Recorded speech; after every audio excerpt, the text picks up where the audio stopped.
What is up, wrestling fans? Welcome to episode number 537 of the Smark Moment Smack Talk Podcast Hot Tags of the Week. It is Friday afternoon. We're going to run down everything that's happened in the past few days since the last Hot Tags. Tell you what's going on in the world of pro wrestling this week. I'm your host as always, Tony Mango. Joining me as always are Robert D. Felice. Hello, everyone. And Callum Wiggins. Hello there. Hello. What's going on, everybody? Drop a comment below. Tell us how your week's been. Tell us your thoughts on these hot tags. Tell us anything else you want to tell us. Tell us some secrets. I don't know. Been watching Severance, and apparently telling secrets when you're giving birth is a thing. That's a great show. Yeah, I've been enjoying that quite a bit. One of Caroline's coworkers was the one that was just like, you should check out Severance. And I'm like, I've never heard of this show, and it rocks. I love it.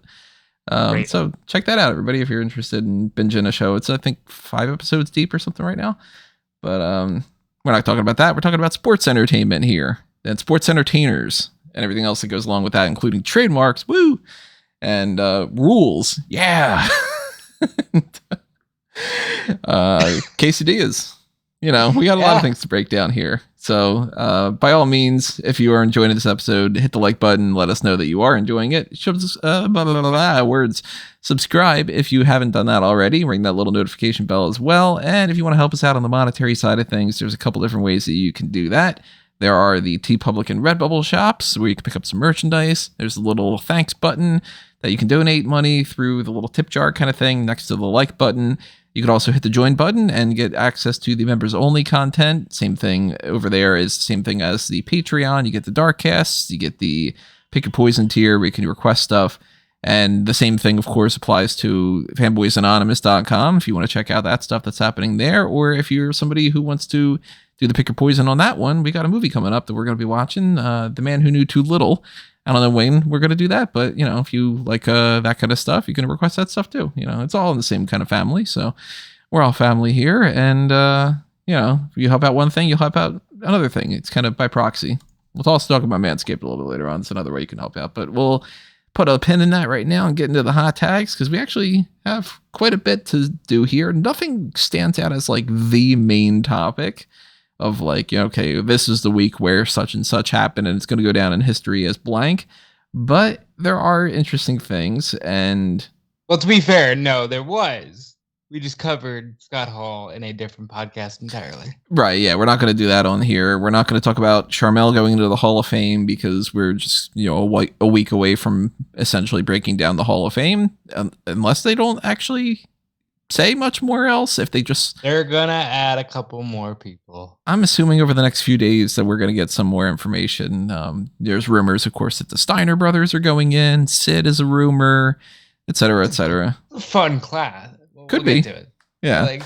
So we'll do a wrestling with the past when it comes to that. So we'll save that discussion. And we did the wrestling with the past talk about Scott Hall, RIP. But let's get into some of the other things here. Let's start off with something hot and spicy. Toni Storm is going to start an OnlyFans. Oh, I did not think you were going there.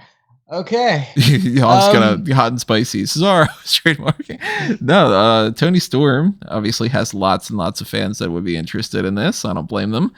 And she's following the trend of a lot of the people that had left and are in that kind of not quite signed with another company, but could always be, but even other companies would be perfectly fine with it sort of deal.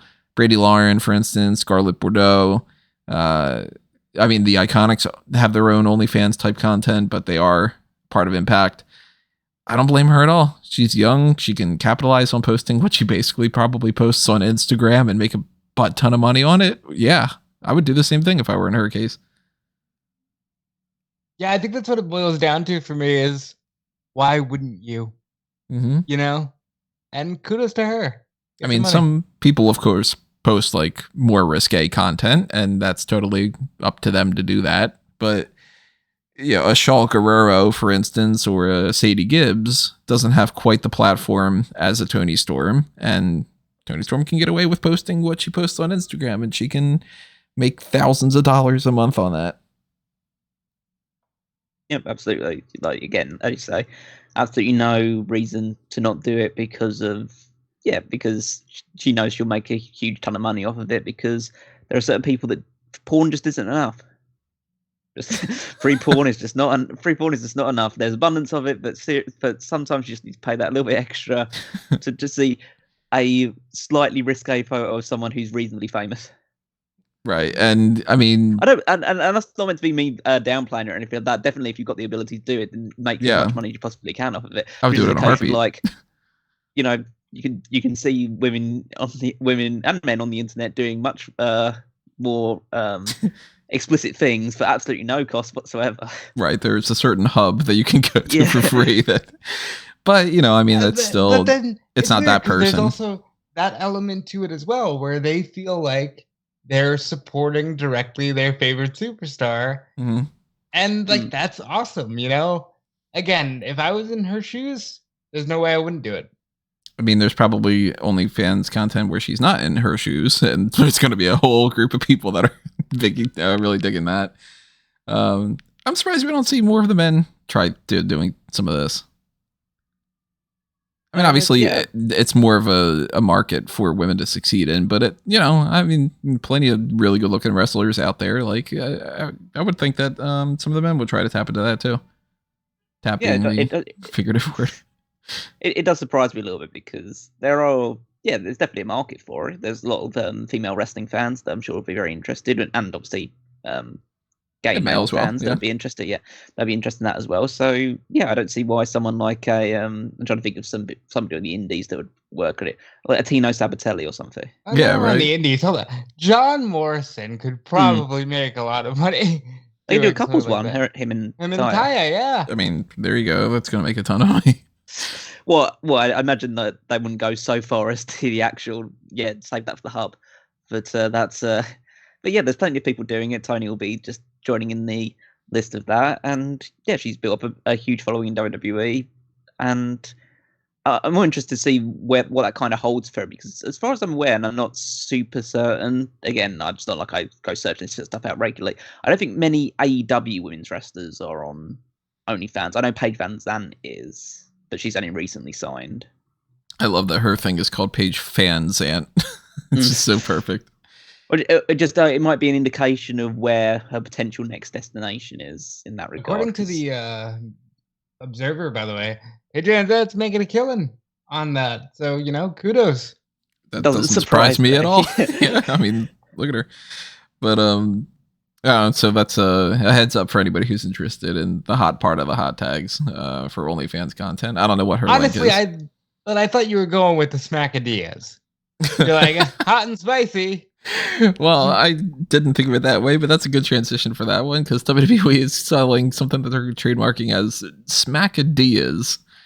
It's available in the Dallas-Fort Worth area for a limited time, and I'm assuming, of course, that's just to try to get the WrestleMania weekend stuff content going out there. But it seems like it's just kind of awful looking quesadillas. They don't really look all that appetizing to me. Well, see, this is what happens. You struggle to create the new Rey Mysterio, and this is the new way to tap into the Mexican market. Just go with Smackadillas instead. The link isn't even working. I think they might have taken it down off their website. Not Smackadillas. Come on. Look. The crave crushing quesadillas, WWE Smackadillas.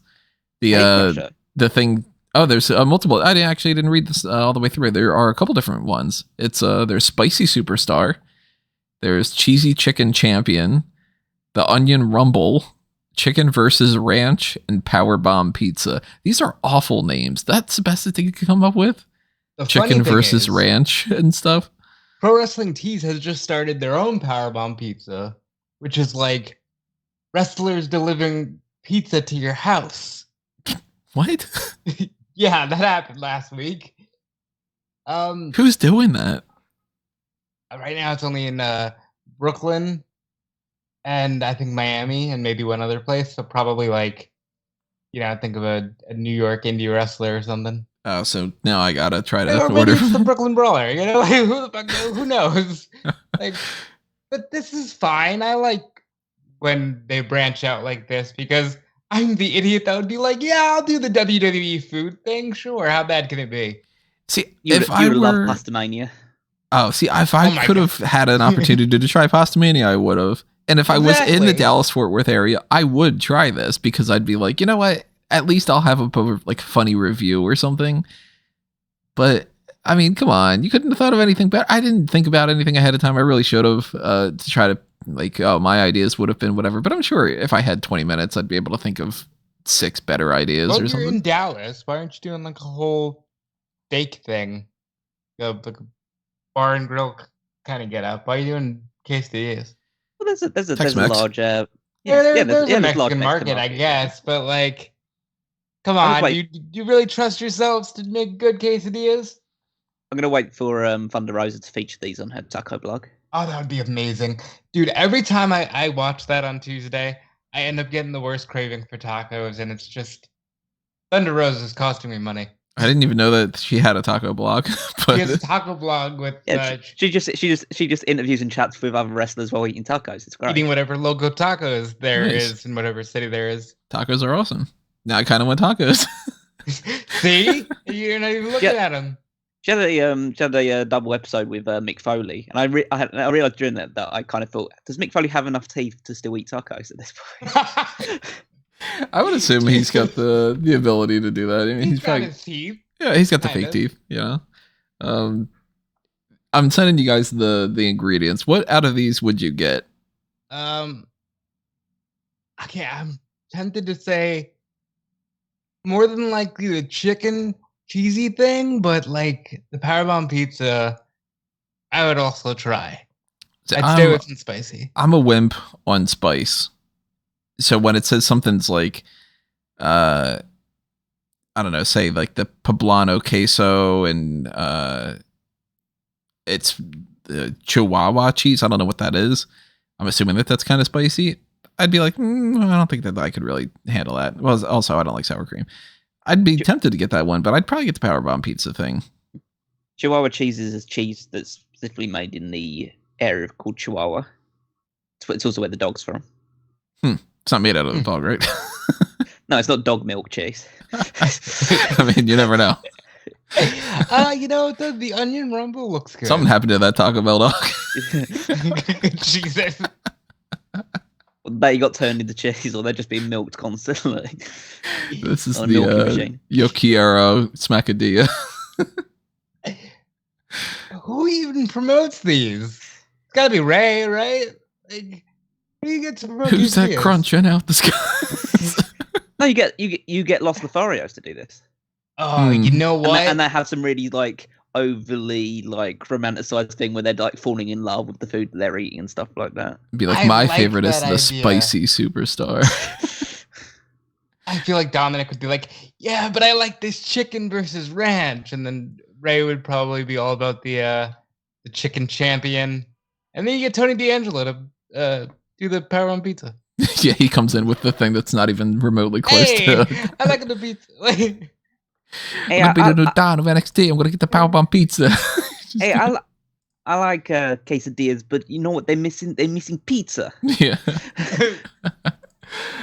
We got so much more discussion out of this Smackadillas than I thought we were going to. But if you're in the area, send a picture to us. Let us know what it tastes like or something. Because obviously it's only there, so we're not going to get an opportunity because none of us are in Texas. But and not even just in Texas, it's only Dallas-Fort Worth. So if you're in a different part of Texas, I guess you're screwed. Maybe this comes into play in some fashion with Kevin Owens and the whole Texas thing. Maybe he's like, next week, like, Texas is awful, including these Smackadillas or whatever. Then somebody else is like, I fucking like them. And Austin, drinks a beer and eats a bunch of them or something. All right.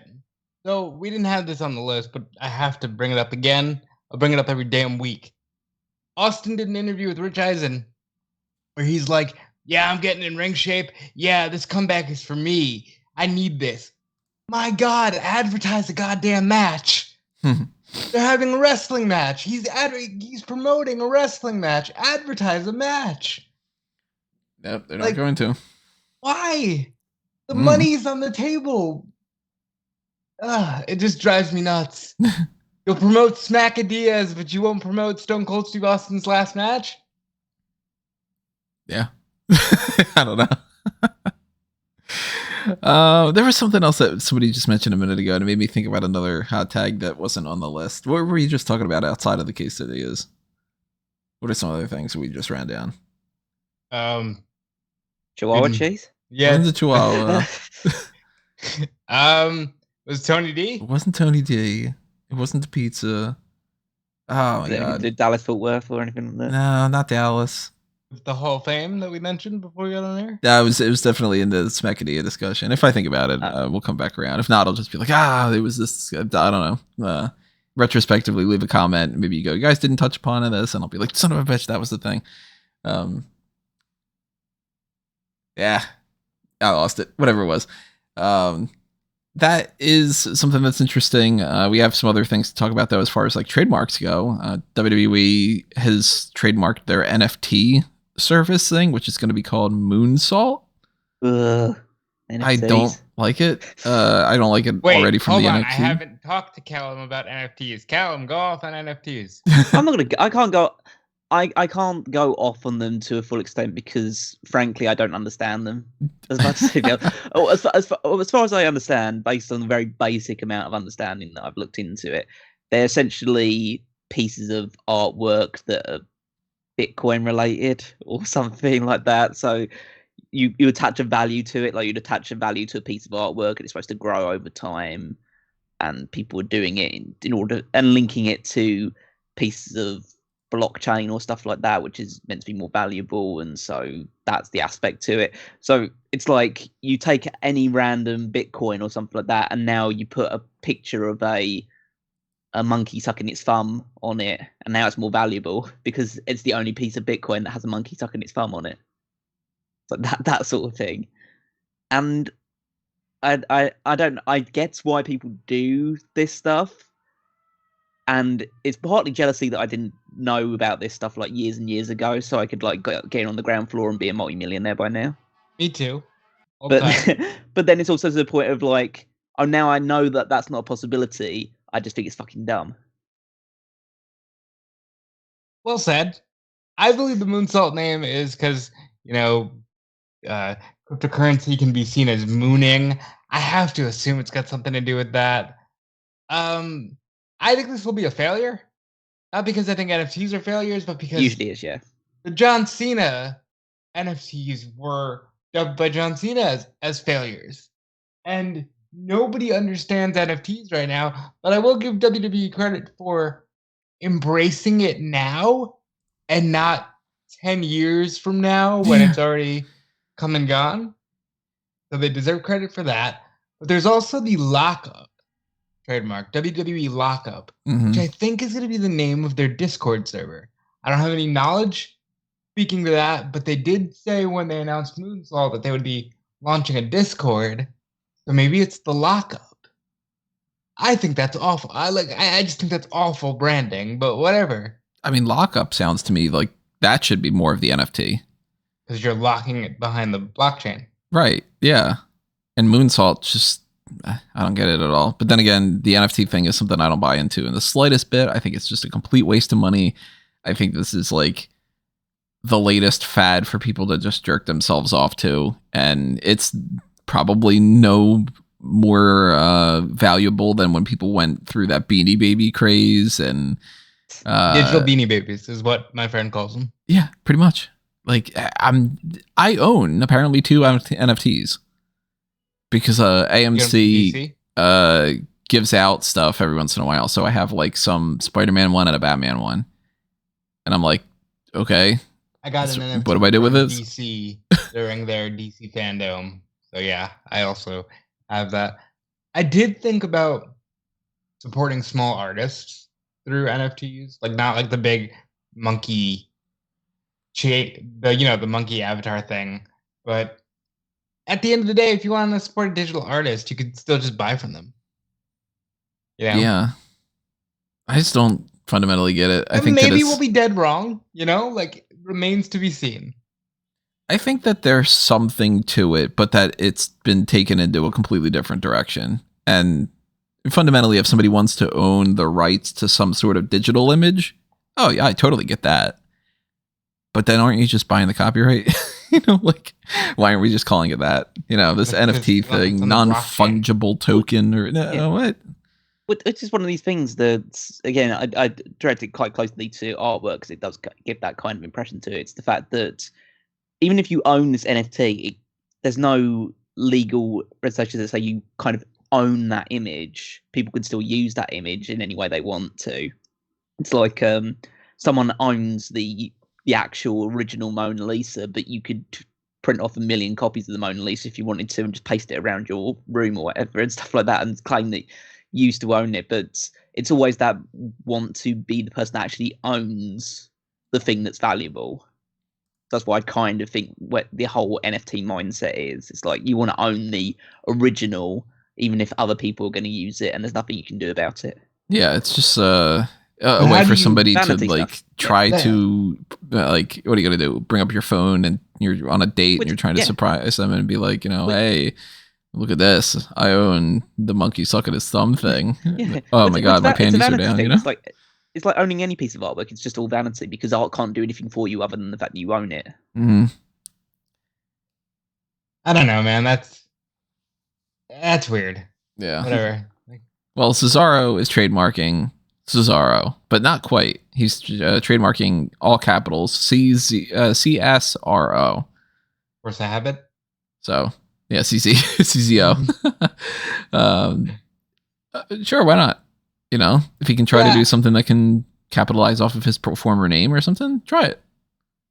Yeah, I'm all for him doing whatever he wants. I just hope he's happy with whatever he's doing. He's a cool guy. I have no reason to believe that he's not the nicest guy in the world. Right. And you just want to see him succeed. Yeah, he's established the name Cesaro. He's had it for the part since he joined the company in like 2011, 2012 now. So he's had it over a decade. So I don't blame him for wanting to maintain at least some element of that name going forward rather than return back to Claudio Castagnoli, because even though like hardcore wrestling fans will know who that is, it serves a better purpose to him to try and keep it as close to the name that he's most well known for. Do you think that there's anything to this idea of like that might translate to, okay, well, he's got something cooking up now, like he might get signed by somebody in the next little bit. It's a bit quiet on his front at the moment, but then again, obviously he's only his contract expired, so it means that he can actually go wherever he wants to. There's no there should be no non-compete clause at the moment that's like holding him back. So yeah, there could be something that works. I just don't know where and with who. Well, McIntyre said in an interview, she just randomly threw out there that Cesaro has a kid now. So like maybe he's just taking time to focus on that for the next little bit before doing, whatever he wants to. Maybe he just wants to run a coffee shop. He can do literally anything. Cesaro speaks multiple languages. He's very smart. He could make a killing on Twitch if he wanted to. He can do anything. It could be that, even. He could just be like, I want to make my Twitch name CSRO.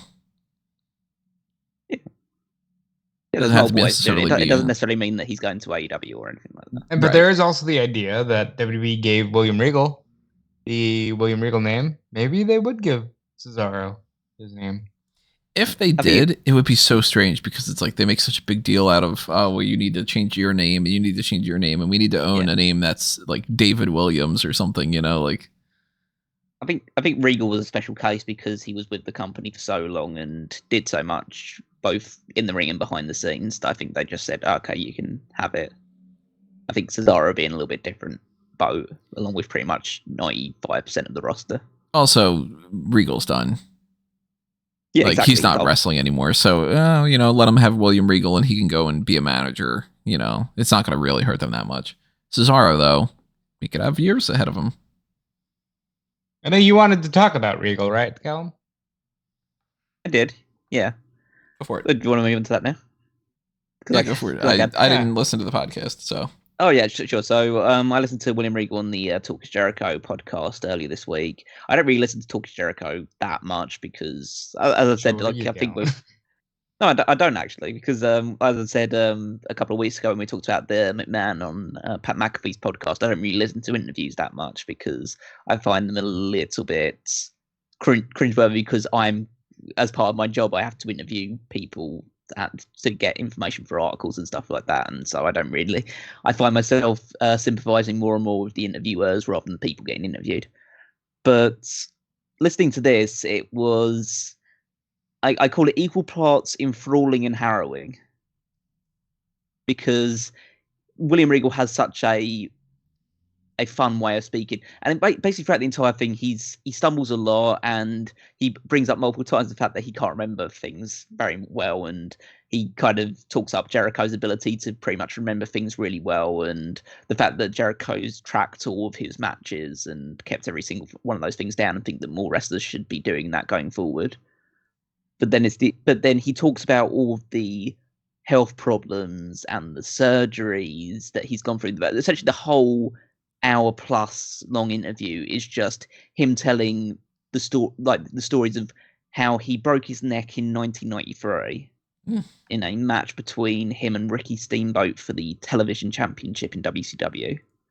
And 93 was the first year, I think, that Regal came over to the United States after wrestling in the UK for so long, and I think he went to Japan for a little bit as well, but essentially working predominantly in Europe. He tells stories about how when he used to wrestle in holiday camps in the UK, where like he would be wrestling four times a day for like a 20-week span, and that was just like, okay, UK used to be pretty creative with that stuff. And then he talks about how that neck injury he never got fixed or repaired, and so he just carried on wrestling for the rest of his career with a broken neck. Insane. And it got to the point where he tells a story that he's the only wrestler that he's aware of that has 4 fused vertebrae in his neck. Oh my god. So most people, obviously we'll talk about Big E maybe at some point later on, is that the most common thing is if you have a fracture in your neck, like most people would usually get 2 fused together or 3 if it was really, really bad. He has 4 fused together. And he talks about how the reason why he never got it fixed and the reason why he was able to continue going is because after the break happened, a giant calcified lump started to form between the broken vertebrae. And that was essentially holding his neck together for 20 plus years. Jesus Christ. What? Yeah. So when he went to actually have surgery, and credit to him and credit to WWE as well, because he gives a lot of credit to WWE for paying for the surgeries he went through. And he said that they ran into, like, over the time that's towards the back end of his, like from the 2010s onwards, the surgeries that he took cost upwards of hundreds of thousands of dollars. The WWE covered the costs of, which is like credit to them. And thank God too, because he never would have gotten them done, I'm sure. Otherwise, yeah, exactly. And they had to like scrape away this lump. That they had to go through and do surgeries multiple times because they went in through the front first of all, because that's how you would usually correct this. And then they realised, oh, this is a bigger issue. We need to go in through the back instead. And that's like all the other issues that came around.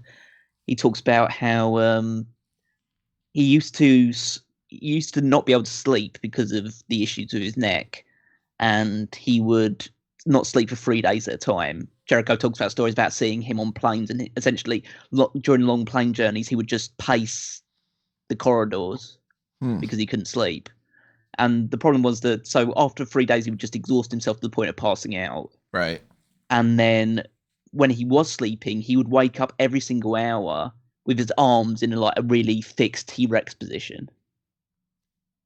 And the reason why he woke up every hour is because his body was giving him a shot of adrenaline when his neck was moving around in certain places to get him to wake up, because if he moved too much, his neck would have snapped. Jesus Christ. Yeah, so that's the whole... And then it just moves on to other stuff as well. He talks about how he...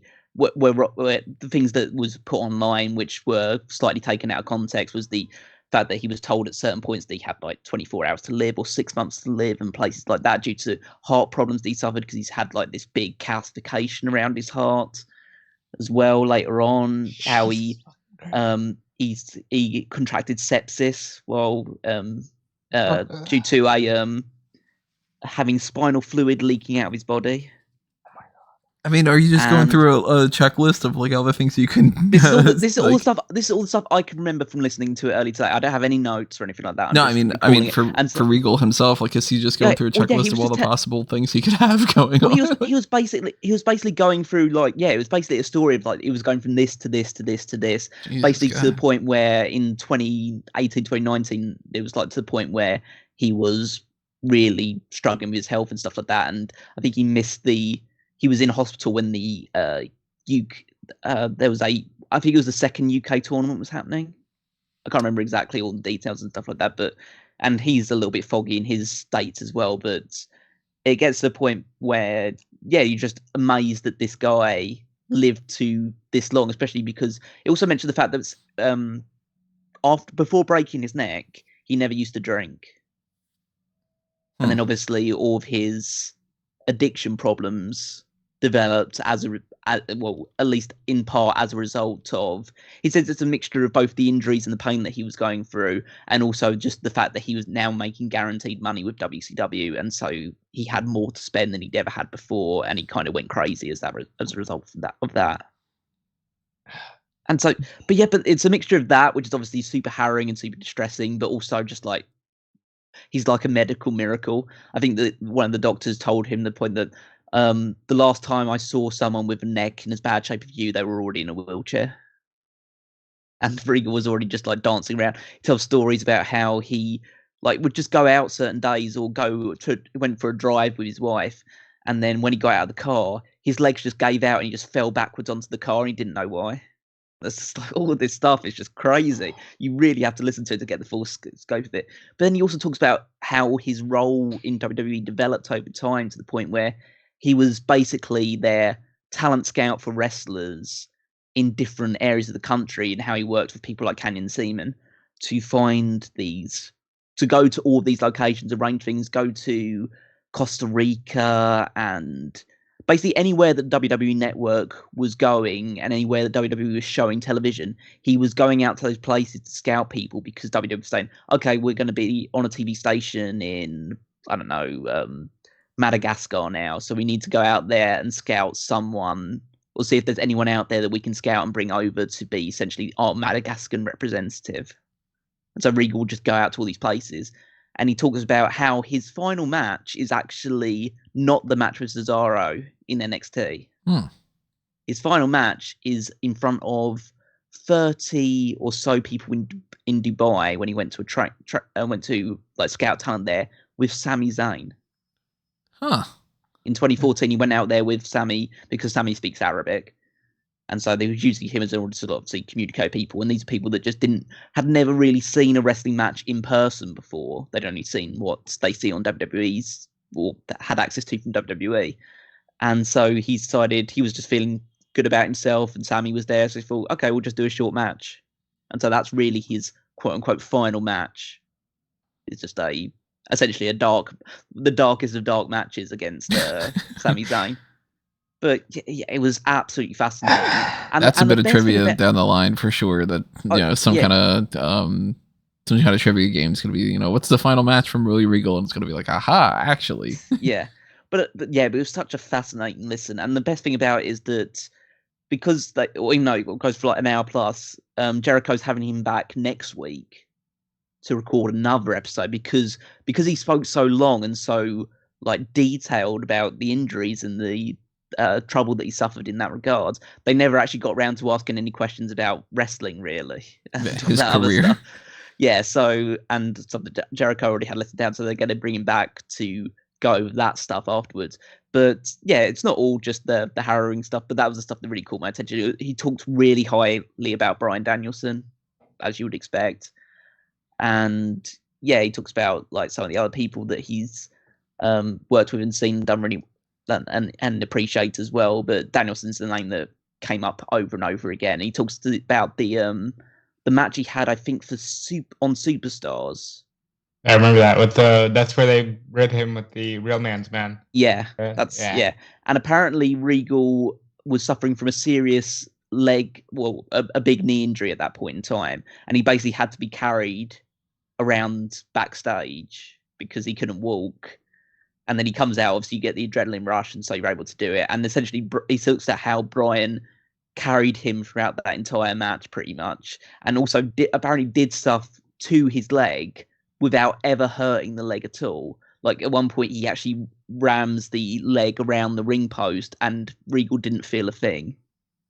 Not because he wasn't feeling anything in his leg, because Bryan was doing it so well that it was causing no pain whatsoever. And he actually starts like getting a bit teary during that. But he gets teary in a few areas because obviously he's I would imagine but the way that he talks about Danielson and how he how much respect and admiration he has for his ability is like, well, that transcends and that carries over through what we see on TV now with what they're doing. And so yeah, I think I would say it's appointment listening for anyone that has the time to do so.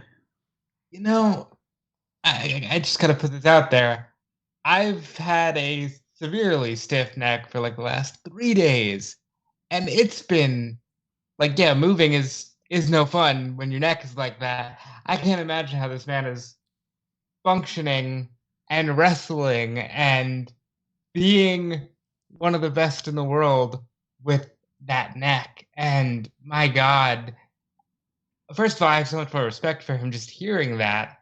And second of all, it really makes his debut promo in AEW all the more dour, like where he's saying, I'm not long for this world, but Jesus. Right. Yeah, like that's not great to think about. It's a miracle he's still around then. Yeah, absolutely. Oh yeah, he absolutely. He talks about, again, I won't go into too much. I know I've already spoken about this long enough, but he talks about how there's a lot of like coincidences and like not some miracle moments, but the idea of like a lot of his health issues were resolved because the right person was there at the right time to spot something that could have otherwise been missed and things like that. So yeah, he knows how lucky he's been, and so he's trying to make the most of the time that he has left in that regard. Not to be too pessimistic about it, but WWE induct him in the Hall of Fame. You know what? Yeah. No, that I will jump on that, because Vader knew he was dying and asked to be inducted in the Hall of Fame. I think it's bullshit that he's not there to accept it himself. And one of the rumors is that they're going to do the Warrior Award this year, and it's going to be for Shad Gaspard. And it's like, why wasn't that the year that happened? I know. Yeah. Well, so like William Regal, like if that's all true and everything, don't play the stupid game of, well, he's in AEW and we don't want. No, fucking do it. Well, okay. So yes, I do completely agree with you. That should be the case, but because of everything that he said about how WWE looked after him during this phase, essentially without WWE, he wouldn't be here. And so I don't want to like over-exaggerate, because I know we say a lot of shit about WWE, rightly so, in certain aspects of their creative and stuff like that, but they looked after this guy for 20 plus, well, for how many ever years, like over a decade at the very least. And yeah, really stuck out for him. And yeah, so I can't like criticize him too much. Yes, induct him in the Hall of Fame. He definitely deserves to be in the Hall of Fame and there to accept it himself, or accept it when he like doesn't need to be in a wheelchair or anything like that. But yeah, I think that is good to hear. I got a lot more respect for the way WWE looks after at least tenured veterans than I previously had going into listening to the podcast. And the wellness policy thing. I mean, there's been so many people that have been like, oh, they've paid for like 5 stints in rehab for them and all that, They do good things. Scott Hall even said, they paid for several of his stints in rehab and they were always good to him. So it's stuff like that is good to hear, because I do think that you can get worked up in the opposite end of it. So it is nice to see that they are still human beings underneath all of that. Well, should we transition that into another talk about a neck injury, or should we transition that into the thing that I remembered that I wanted to add on here, which is about WWE employees? Yeah, let's do it. I wrote it down just in case. Okay, good. Let's do that. Let's do that then. WWE Superstore. The people working Axxess, apparently, according to this union thing, aren't getting paid. Well, that's kind of the thing of volunteering, isn't it? They decided instead of, well, normally they would hire retail workers. Yeah. And instead they are going for volunteers that are getting a t-shirt and a hat and an entry in a raffle. You know what? Look, for many, many years, I did the damn internship thing where you don't get paid. And like, that's cool to a point. And I do agree that like you hit a point in your life where you need to get paid for your time. But at the same time, there's so many big businesses doing exactly this. I'm not going to crap on WWE because they're just one of many corporations that do this shit. To me, it's twofold. I understand why they would do it because, yeah, they are saving money and there are going to be people that volunteer to do it. And I don't blame them. But then again, you're like, you made over $1 billion. Like, it's one thing for like a nonprofit to ask for volunteers or a startup to be like, look, we don't have the money to pay whatever. It's another thing for it to be WrestleMania weekend and you make $1 billion. I'm just saying. So, do you think that they're going to get paid in Smackadillas as well? It's just one of those things that, yeah, as I say, it's the way the world kind of works. In the end of the day, the reason why WWE makes $1 billion a year is because they do things like this occasionally, where they find ways to save money. You earn money by saving money, essentially, and if you can get people to volunteer and do this instead, and they're happy enough with the commemorative thing and the experience and the being able to be entered in a raffle and maybe potentially win tickets to see Raw, then that's fine. To be fair, I'm surprised they're not just giving the tickets away for Raw, considering how hard it is for them to fill up stadiums nowadays. But that's kind of they should be giving away tickets for WrestleMania. That would help fill up the seats. They have been, practically. Yeah, well, they might as well do it for the people working there then.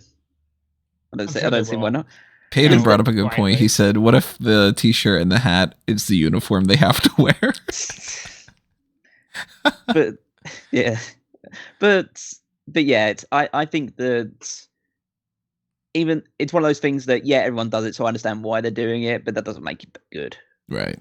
So it was just one of those quick things I wanted to mention. When we were talking about the Smackadillas, that's the thing that made me go, wait a minute, there was something else I wanted to talk about. You know? And I'm going to sound fucking apologistic here, but like, they're working Superstore. Maybe they're like, and you get to meet The Undertaker. And for some people, that's enough. Well, I mean, if they were to offer some things like that, then yeah, I can understand. I can understand why people would do it anyway. Because they would just be like, hey, I'm hanging around doing that, and I can say that I worked the t-shirt thing at WrestleMania. You know, like some people would do that. Shit, some people probably just have fun doing that kind of stuff. Because there are people that are like, they like picking up garbage and stuff like on the side of the road. And it's just like, hey, it's fun. Work indie shows like that just to say, hey man, I'm a part of the wrestling crew.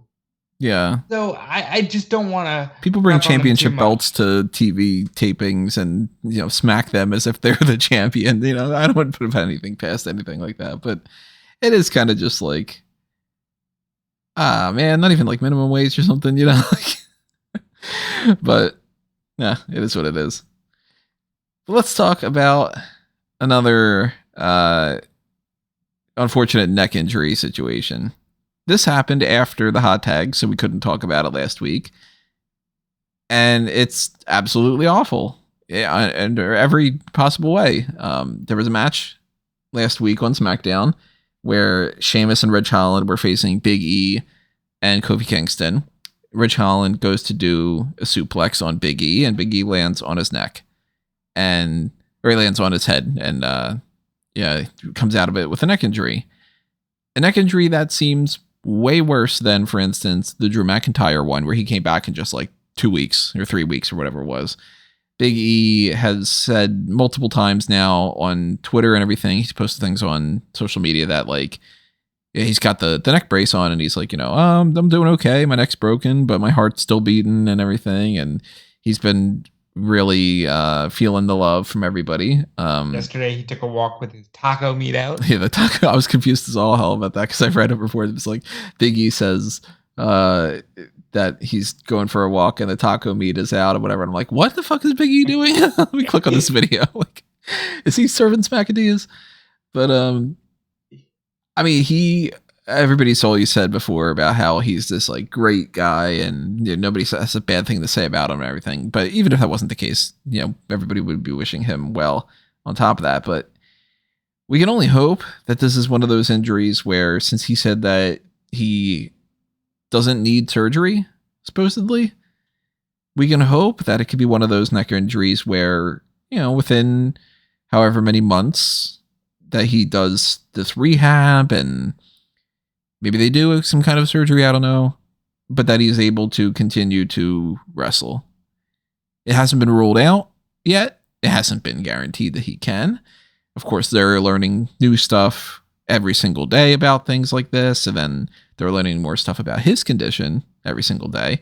And you got to give it some time. It's only been less than a week since it's happened so far, so we're not going to know too much about the longevity of this. It could be like Austin, where he can wrestle, but he's going to wrestle a different style. It could be like Edge, where he's back. It could be a career-ending injury. We don't know. So far, the reports seem pretty positive, which is good. I mean, it's positive in the sense of no surgery, right? And he can feel his extremities, and he's not having issues with that and everything. Like, that's, of course, the top priority out of everything. Is he going to be feeling the effects from this? Then you start getting into whether or not he can wrestle. Yeah, I think reports are coming across positive, both obviously because he's there's no surgery, you can feel extremities, all that stuff. I think it's also coming across positive because he's coming across quite positive about the whole experience as well. Like, he's posting videos on social media, he's thanking everyone for their support and stuff like that, but he seems to be taking it all in his stride, which is obviously difficult in these circumstances, but that just is a testament to the type of guy that he is.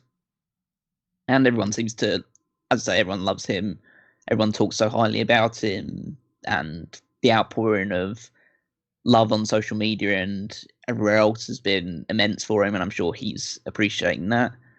I hope, obviously the hope is that he can get back into the ring and be back to as close to what he was beforehand as possible.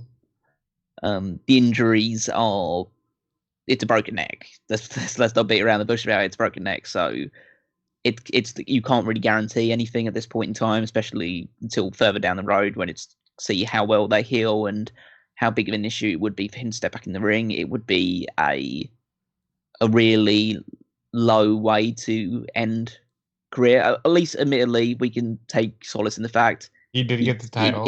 He got his WWE Championship run. It was a crappy, awful run, but it was a WWE Championship run. Yeah, it's in the history book, so. Yeah, and so he got that before this happened. I think that, again, you don't want to bury anybody in that regards, but there is, at least there's precedent with Holland is starting to develop something of reputation with the whole this, and then there's the Gargano incident from a couple of, like, a year or so back. When he was he the guy that he was in the ring with when they stopped the match? Yeah. Oh my god, I remember that. He's been injured several times himself. Right, yeah. He had a gnarly injury himself with he takes the dive and his knees just fucking give out. Terrible. So again, I don't want like this to fall heavily on the guy as well, but it's just a case of, again, it's maybe some people are being called up to the main roster when they're not prepared to work safely enough, and that's a risk that you take with certain people, calling them up too soon, or even putting people on an NXT when they're not really ready to work as safely as you would hope to. And it was an odd spot as well, like doing a belly-to-belly overhead suplex on the floor with a guy of Big E size. You're always going to carry a risk with that type of move. And don't get me wrong, wrestling, basically you can watch wrestling and half the matches someone will do something that could end with this type of injury. He was just in the unfortunate party at that point in time. So, yeah, all hopes go out to Big E right now, and hope that the recovery is good and we see him back on screens as soon as possible. I guess in the meantime, I know Woods has been taken off the injury reserve list. Oh, so Woods he's came back yeah. during house show. So you got Woods and Kingston's carry on the New Day side of things going forward. So the belief is that he was supposed to come back in that segment. Yeah. So yeah, well, it would make sense. I mean, if you got Sheamus, Ridge Holland, and Butch now as a free, it would make sense that it would be a 3-on-3 thing with the New Day as well. So. Honestly, that's a match I'd watch. That seems like that was going to be probably for WrestleMania. But now things have to change a little bit. Now there's only 2 members of the New Day that can be active at WrestleMania. Shame for Big E means he misses out on WrestleMania as well. I still think you should. Yeah, that's crazy. You go from being the WWE champion at the start of the year to missing Mania and everything. But I still think Sheamus IC title run sounds plausible. So here's what I'm kind of thinking about that. Obviously, it seems like what they were going to do was 6-man tag. We don't know what's happening on SmackDown tonight. Currently, what's advertised for SmackDown is Ridge Holland against Kofi Kingston, and they've classified it with Sheamus and Butch lurking in the shadows. And we've got things like a 6-man tag with Jinder Mahal, Madcap Moss, and Happy Corbin against the Viking Raiders and Drew McIntyre. And we've got Banks and Naomi against Rhea Ripley and Liv Morgan. So we don't know exactly how they're going to do whatever, but I'm assuming that Xavier Woods returns and that they're going to do something with Woods and Kingston against 2 of those 3. It could be Butch and Ridge Holland with Sheamus stepping out and being like, well, you know, you've had your matches and we're going to put the 2 new guys on there and, showcase them in that way. Or it could be something where there's another person added in. So far, I cannot think of a single thing for Ricochet to do at WrestleMania. And I'm starting to get the impression that what they might do is it might be Ricochet, Kofi Kingston, and Xavier Woods against those 3. And then coming out of that, Ricochet fights Sheamus. Like, maybe even like WrestleMania SmackDown, it's Ricochet versus Sheamus. And if Sheamus wins, he gets an IC title match. And then, they play around with that. I think that's what's going to happen. I'm all for Sheamus winning the belt. Because, let's be fair, because Ricochet also won the title on a week that we decided to do these early. Why is he champion? No disrespect. I like Ricochet a lot. Well, why is he champion? Well, to get it off of the Sami Zayn so he doesn't drop it to Knoxville. Well, yeah, there's a mixture of that, but also, again, I don't know how much credence to add to this thing, but apparently Ricochet is now the number 2 babyface on SmackDown. So it's weird because that report came out a week before, and then they gave him the IC belt, and it's like, if that's number 2, who is number 1? Drew. Yeah. And okay, so the best things you got for your number 1 and your number 2 are Baron Corbin and nothing so far. Well, because McIntyre, they don't want to put him down to, put him down to the Intercontinental title level because he will be probably fighting Roman post WrestleMania. Mm-hmm. And so, and then I looked down this and thought, oh, how is Ricochet number 2? Like, they haven't done anything for him for about a year or so. And then just look at it. Oh, that's right. They don't have anyone else. Yeah, the SmackDown roster is not good right now. Because who's the other option? The other option for other top babyface would be Kingston and Woods, but you're deciding to run with them as a tag team. Nakamura and Boogs are a tag team.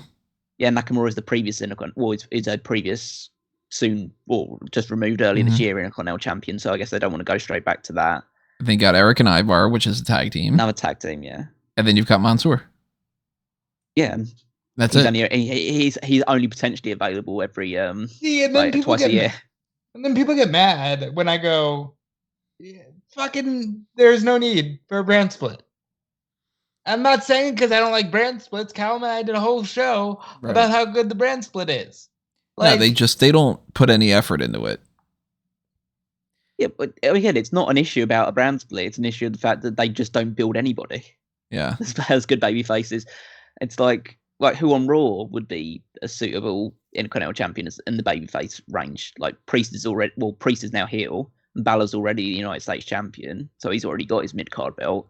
Like, The thing that seems sucks to flicker is between them. what sucks is they have options, but they just They have don't good do anything people. with them. Their Like people are great. T-Bar, Ricochet's you could do great. something with T-Bar. Yeah, and Ricochet's great.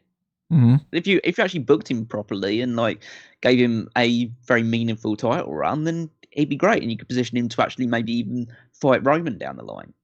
But I can't give them any faith that they're actually going to do that, because I see what happens when people get that belt. They fall into obscurity nowadays. Do you want some good breaking news on the independent side of things? Sure. As it was leaning this way anyway, but as officially announced by Tony Khan at Supercard of Honor, it will be the Briscoes against FTR. Huh. Woo! So I don't know if I'm going to be watching Supercard because that's April 1st, right? Yeah. Oh, So no, I'll be I watching. Because there's Rampage and Hall of Fame and SmackDown. Why, Tony? Yeah, it's just too crazy. And then you've got the next morning, you got to do the NXT Stand and Deliver, and then it's Mania for 2 nights, and then it's Raw after Mania, then it's the NXT after Mania. I mean, I might check it out down the line.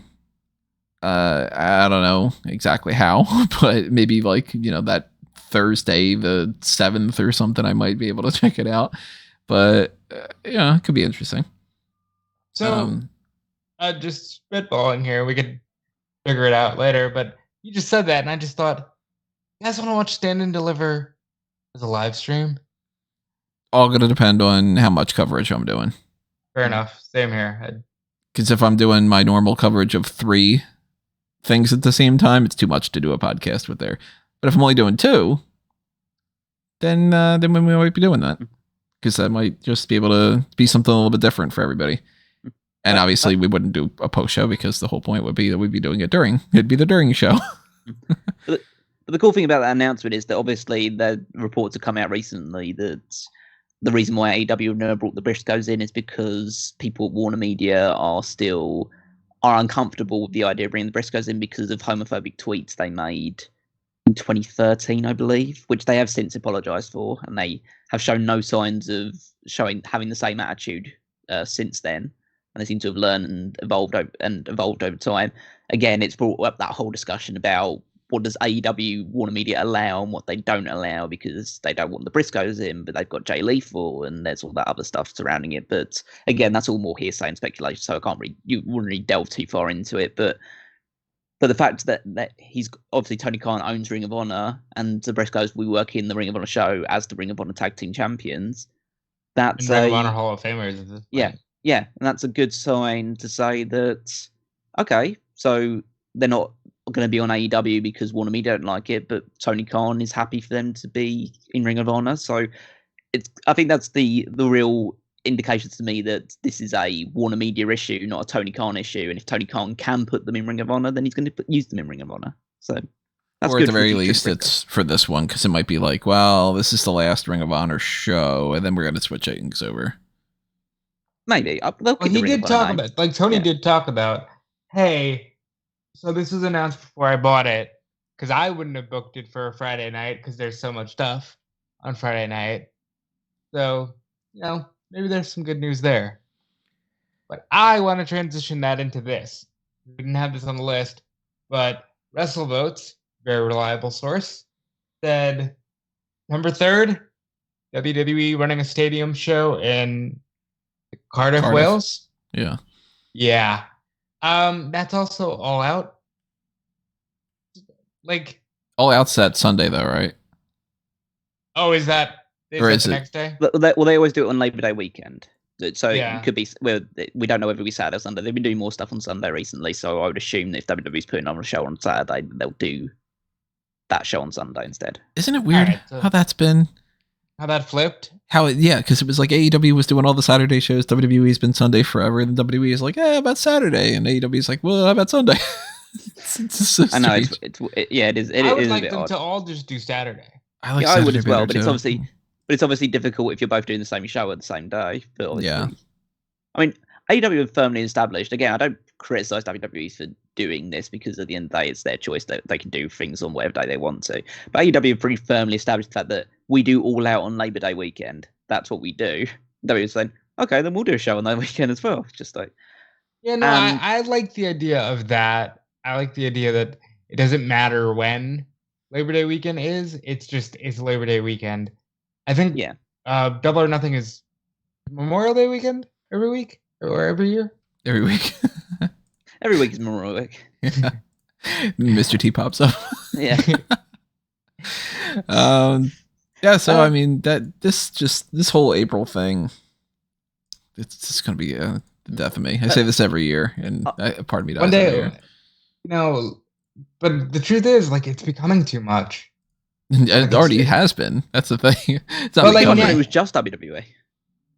Mm-hmm. But that's what I'm saying. It's like now now you can't not do the collective because people expect the collective, and it's like, come on, just let them have the weekend. And I do stand firm on that because it's like, you guys, the independent stuff should be strong enough to where they can run their own thing. Does everybody need to convene in Dallas? Like, that's what I don't get, because at some point somebody's gonna get shorted because you're running 100 shows. I don't criticize people for doing that, because why wouldn't you try and capitalize off the biggest show of the year? Like, that's the way it works. And there are some people that just go to WrestleMania weekend, not a huge amount, but I assume there are plenty of people that go to WrestleMania week, go to all the indie show, and don't go to WrestleMania. Oh, I think this year more than ever you'll see more of that. Yeah, because I think that's a established thing now. And that's fair. Again, like, oh my god, this city is going to be completely full of wrestling fans for the next week. Why don't we put on a wrestling show? Listen, that's true. I mean, like, I get it. I guess I'm speaking from a place of like, well, this is exhausting. Yeah. Well, yeah. You have to. You're in a position where you have to cover a lot of it. So I sympathise with your situation, but I also say you took the job, man. Yeah. Right. Yeah. That's where like where somebody like you and I, we just go like, God, I don't like this week being this crazy. But for a lot of people, even just on the WWE side of things, even if it's like, oh, this is too much wrestling to watch, a lot of people are like, I'm not watching the Hall of Fame. No. We're like, oh, I'm not watching NXT or something. And then to them, they're watching 2 nights of Mania. That's it. Oh yeah, I'm definitely not watching Hall of Fame, because Hall of Fame's on the Friday, right? Mm-hmm. Yeah. Yeah, so I'm going to be watching Supercard of Honor on that Friday. So it's like, yeah, and I don't even know if I'm even going to watch Stand and Deliver. I might get up early enough to watch it, but I'm not going to. Why would I sit through that and then sit through like 4 hours of WrestleMania night one? Stand and Deliver is normal time for you.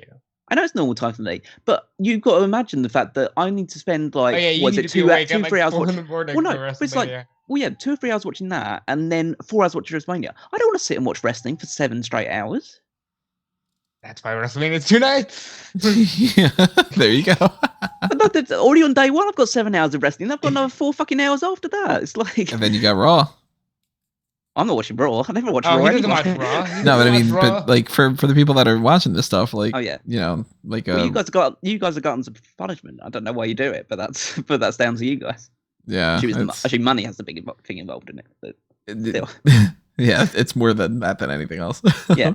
But I would also say, because obviously Rob brought up about the Cardiff show. No, I will not be going to the Cardiff show. Don't care if it's happening or how much the tickets are or anything like that. I will not be going to a WWE show in the UK. When AEW come, I will be first person to buy a ticket. I wasn't going to ask because I know your answer. Yeah, and it's Cardiff as well. That's like probably hike, right?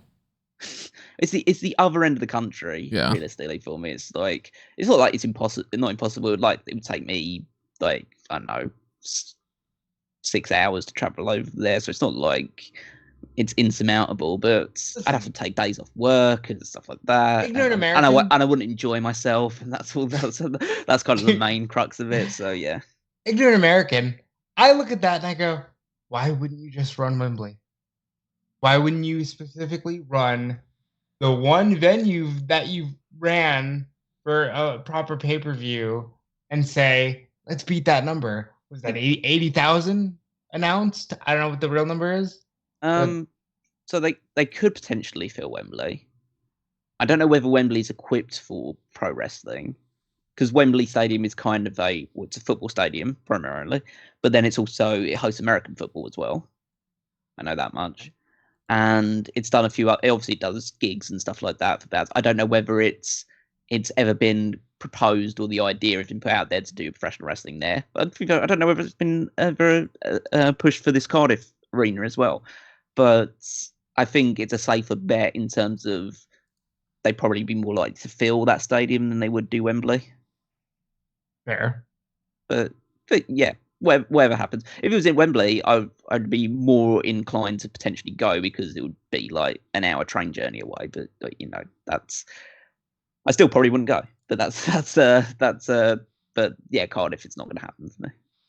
So I'm curious what you guys think it might end up being, because we know that like some of these events that are coming up, obviously we got WrestleMania stuff coming up, and we got like Stand and Deliver, WrestleMania. We know that those Saturday night's main event shows are house shows. Same thing for Sunday Stunner. Then we've got Backlash. Then we have an unnamed event on June 5th. We've got Money in the Bank is on July 2nd. We've got SummerSlam. Wait a minute. Didn't they announce Hell in a Cell for June? Did they? Well, they did Hell in a Cell for June last year. No. They like announced Hell in a Cell. Let me check. I don't know. Maybe they did, and it just got lost from me. They announced date and location for Hell in a Cell. Yes, Sunday, June 5th at the Allstate Arena in Chicago, Illinois. Yeah, it's Hell in a Cell. Okay, so then Hell in a Cell in there. I'll have to update that because I didn't come across this thing. Yeah. So then Money in the Bank in July, and then SummerSlam in August. In July. Yeah, SummerSlam is July 30th. Oh yeah, they were doing that right at the end of the day. And then they're skipping August. Right, because it's, for some reason they're playing around with that kind of shit. So they can do a show in September in Cardiff? And then you would assume that probably in October is going to be Crown Jewel, because that's what it's been. Yeah. And then you've got Survivor Series November 26th. And then the way they've been doing it. And probably day one. Yeah. So there are lots of options that they could go with for this other show. But if it is a stadium and they're, over in the UK and they got to try to make this a big deal and everything, obviously I don't think that this is going to end up being like, surprise, it's actually NXT UK takeover. But what names do you think that they might be going with? Is that going to end up being Clash of Champions and they're going to get all the titles on the line? Or are they going to go with something like some kind of big name that they're going to try to like just bring it, Goldberg's wrestling and that's the thing, and it's just going to be called No Mercy, and who fucking cares, because you're going here to watch this guy.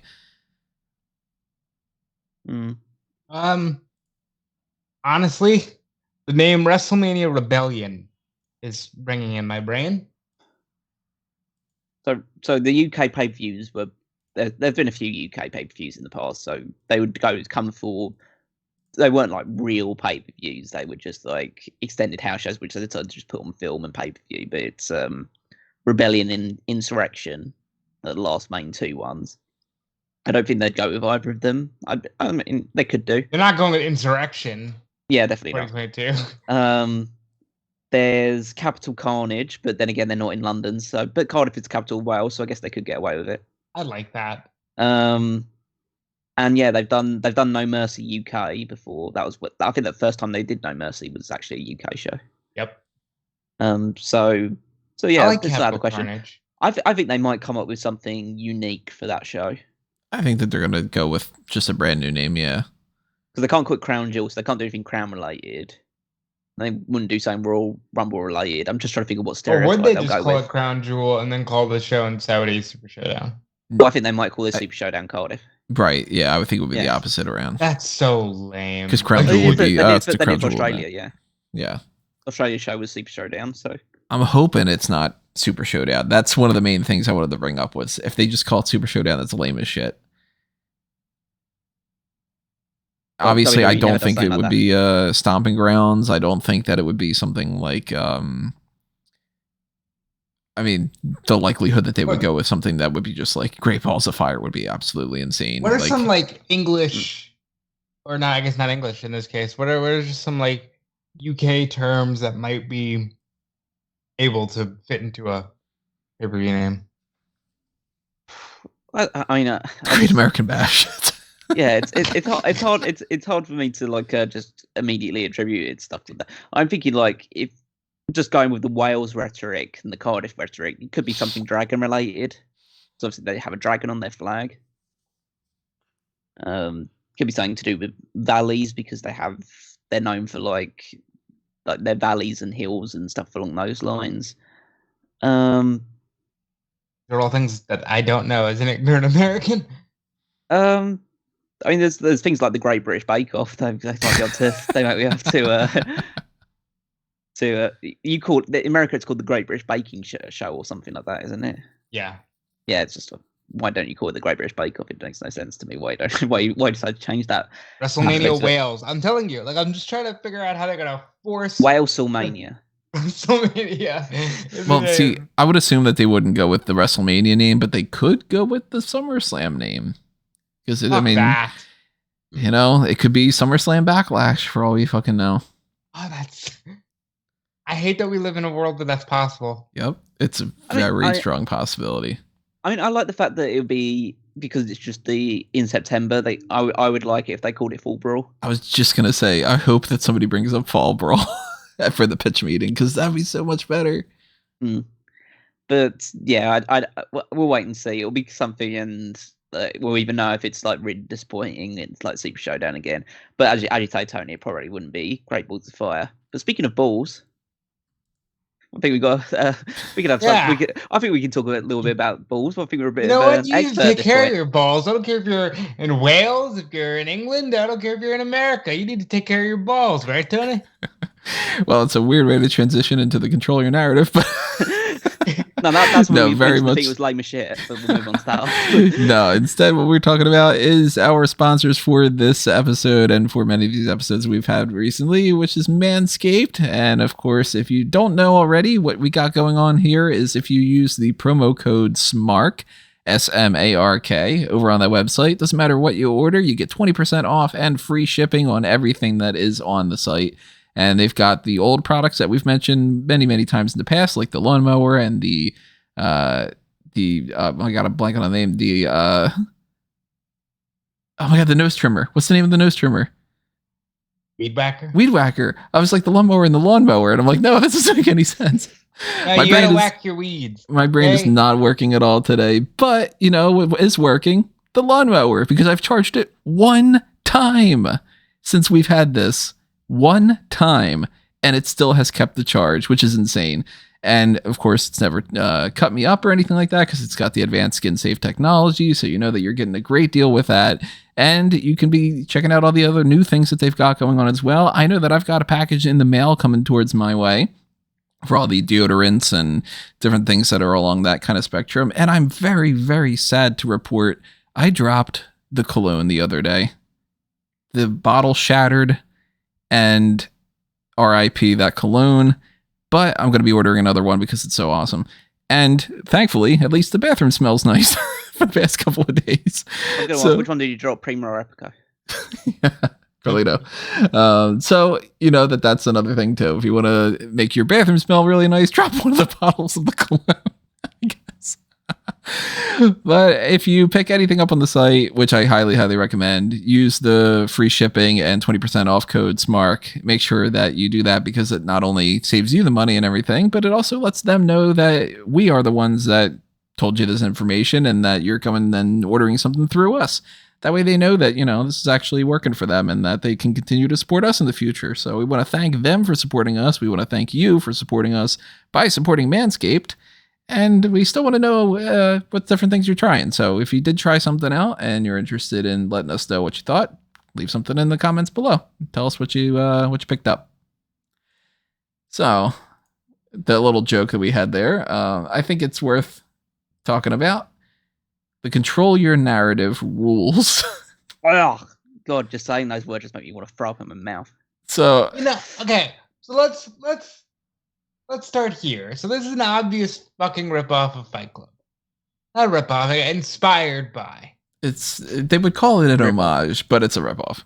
Yeah. Now, Fight Club, I'll specify this. Fight Club is absolutely one of my favorite movies of all time. I recommend it to damn near every person as far as somebody goes like, oh, it's a good movie or something like that. Fight Club is on a list of most people would probably, if they're, looking for movies that are good movies, they would appreciate it and everything. Obviously, if somebody's idea of a good movie is like a Lifetime movie, that's not their thing. But this just comes off as cringy as shit to me. because it is biting off of it so hard, and also in a bad way. Like, it's not even like they called it Fight Club Pro Wrestling or something like that, where it's like, okay, we got the name from that or whatever. Number one is you are in control. Number two is you are in control in all caps. It's like, oh my God, already it's just, you don't talk about Fight Club. You don't talk about Fight Club. Oh, fuck. And it ends with, if you want to hashtag control your narrative, you have to fight. Oh, guys, come on. Nobody cares about that. Number 5 is no super kicks, no Canadian destroyers, no Tope Suicidas. Sorry, I think you'll find it's no hashtag super kicks, right? No They did hashtag do that. Suicidas, no hashtag Canadian destroyers. Why'd they do that on the graphic? You know, because the best way to be in control of your narrative is to set aside very specific rules about what moves you can and cannot do. Mm-hmm.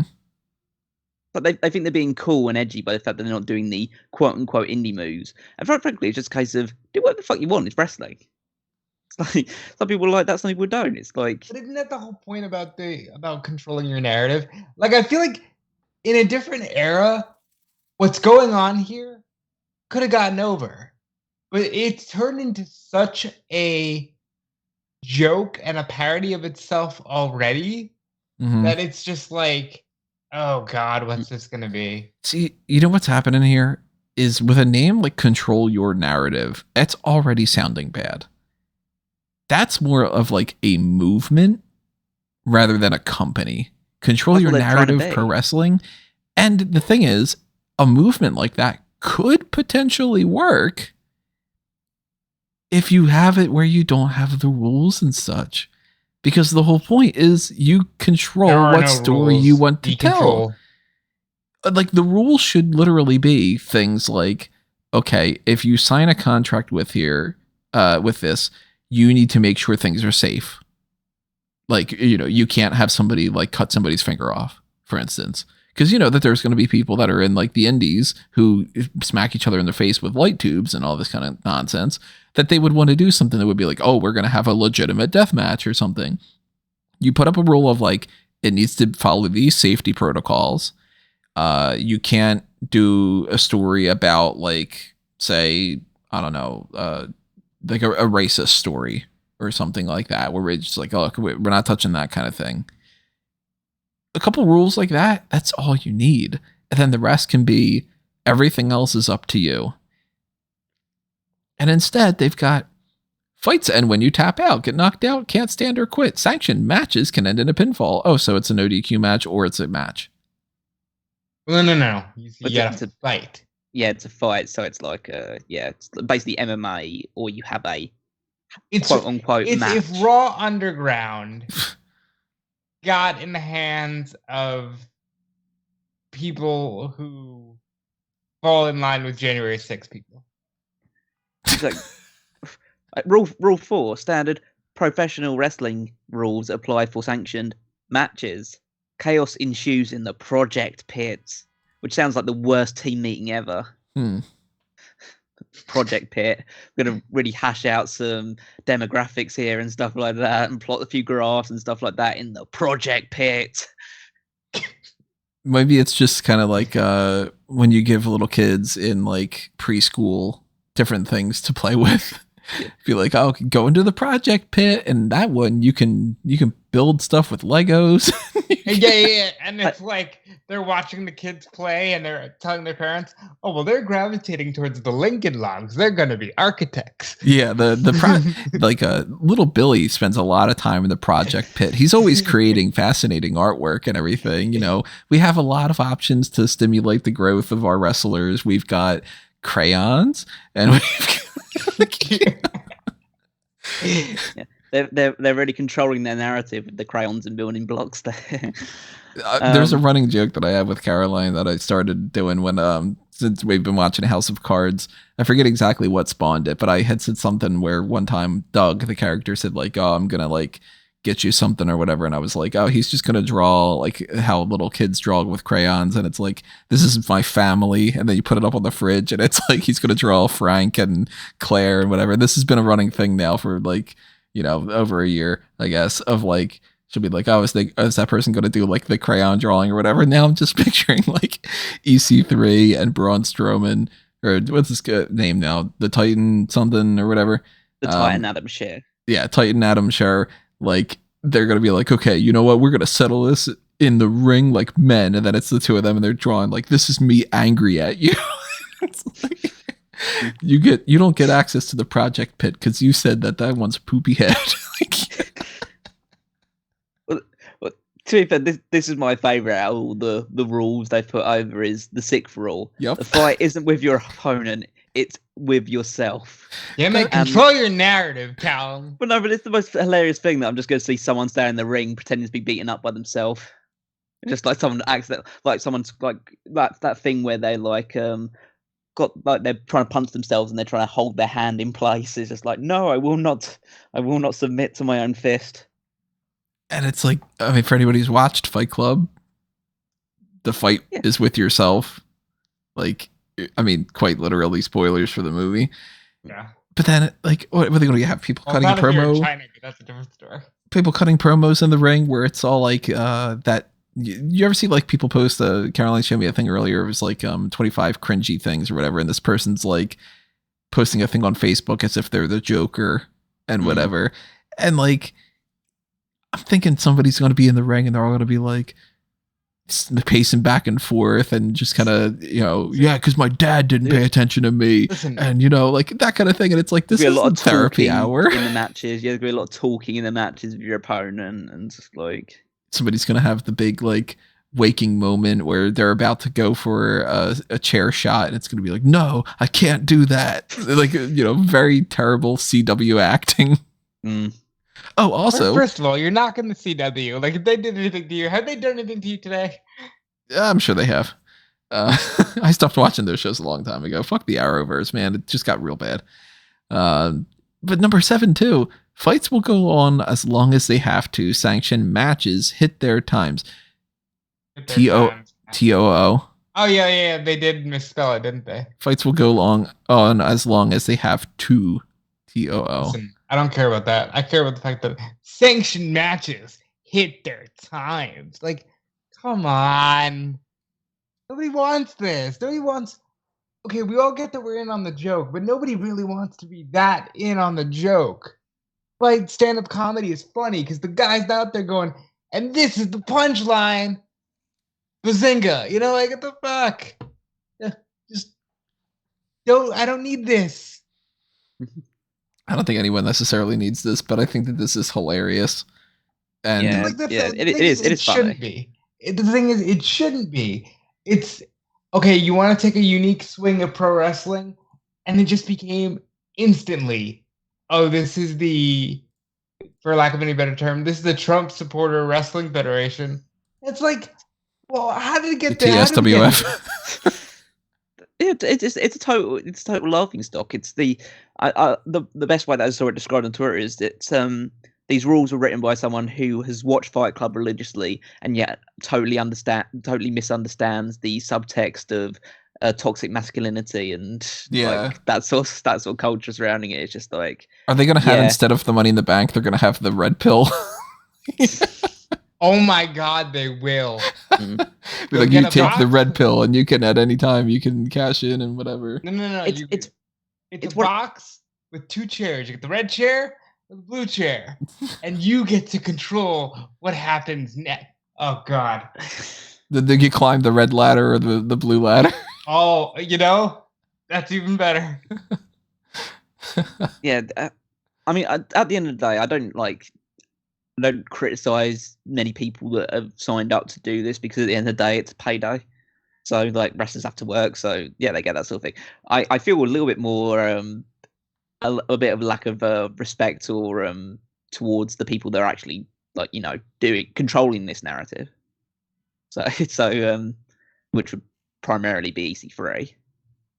But yeah, I think that his vision doesn't really align with what I kind of want, which is wrestling. I mean, I like the idea that there's different niche things for different people here and there. And if Lucha Underground was great, that's a completely niche aspect of professional wrestling. But this is just coming off as like, I guess a good way to put it is, I see the potential for a good idea, and it's not going to be this. Somebody else is going to take this and they're going to tweak it, and then that's going to be the good idea. And in the meantime, this is going to probably, it's already a parody of itself.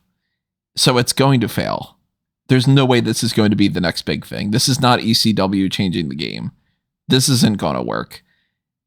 And then it's going to be like, well, we changed it because we were the ones that started everything with this whole whatever. And then the new whatever the version that comes out of this is going to be that actually changes things up.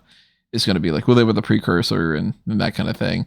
And then it'll just be some tape library, not really like a deep tape library, but it'll be some tapes that some company eventually owns. And it's in like that pro wrestling TV stream thing or something, Yeah.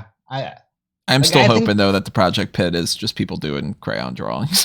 I think that's why I'm so frustrated with it, is because I do think that this is a cool idea, but you're not running with it the way you need to. It's a potentially cool concept applied in the most least cool way possible. Yeah. Well, if we're talking indies and some different things like that, we got to talk about somebody who's going to be sticking around there, which is Joey Janela. He has confirmed that he is not going to be re-signing with AEW, which we all kind of assumed was probably going to be the case. And it sounds like it's a mutual thing to a certain extent, at the very least, because the indication that I had was Joey Janela's he went from a big deal and one of the main people in AEW to just completely evaporating. He was not taken seriously for over a year on a company that's only been around for 3. And even then, I mean, he never really reached a point where his peak was pretty much the first 6 months or so of the company, even before they went into the TV side of things. And then that kind of, there was like several drop-offs, and he's been sticking around with the GCW stuff. It seems like that's where his passion is. So if you're Tony Khan, you're saying, I don't know if I really want to sign him for another contract.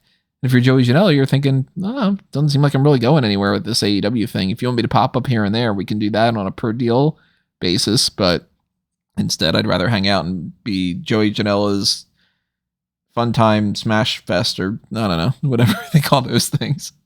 I think it's unfortunate because I think there was a time where it felt like he could be one of the top guys in this company.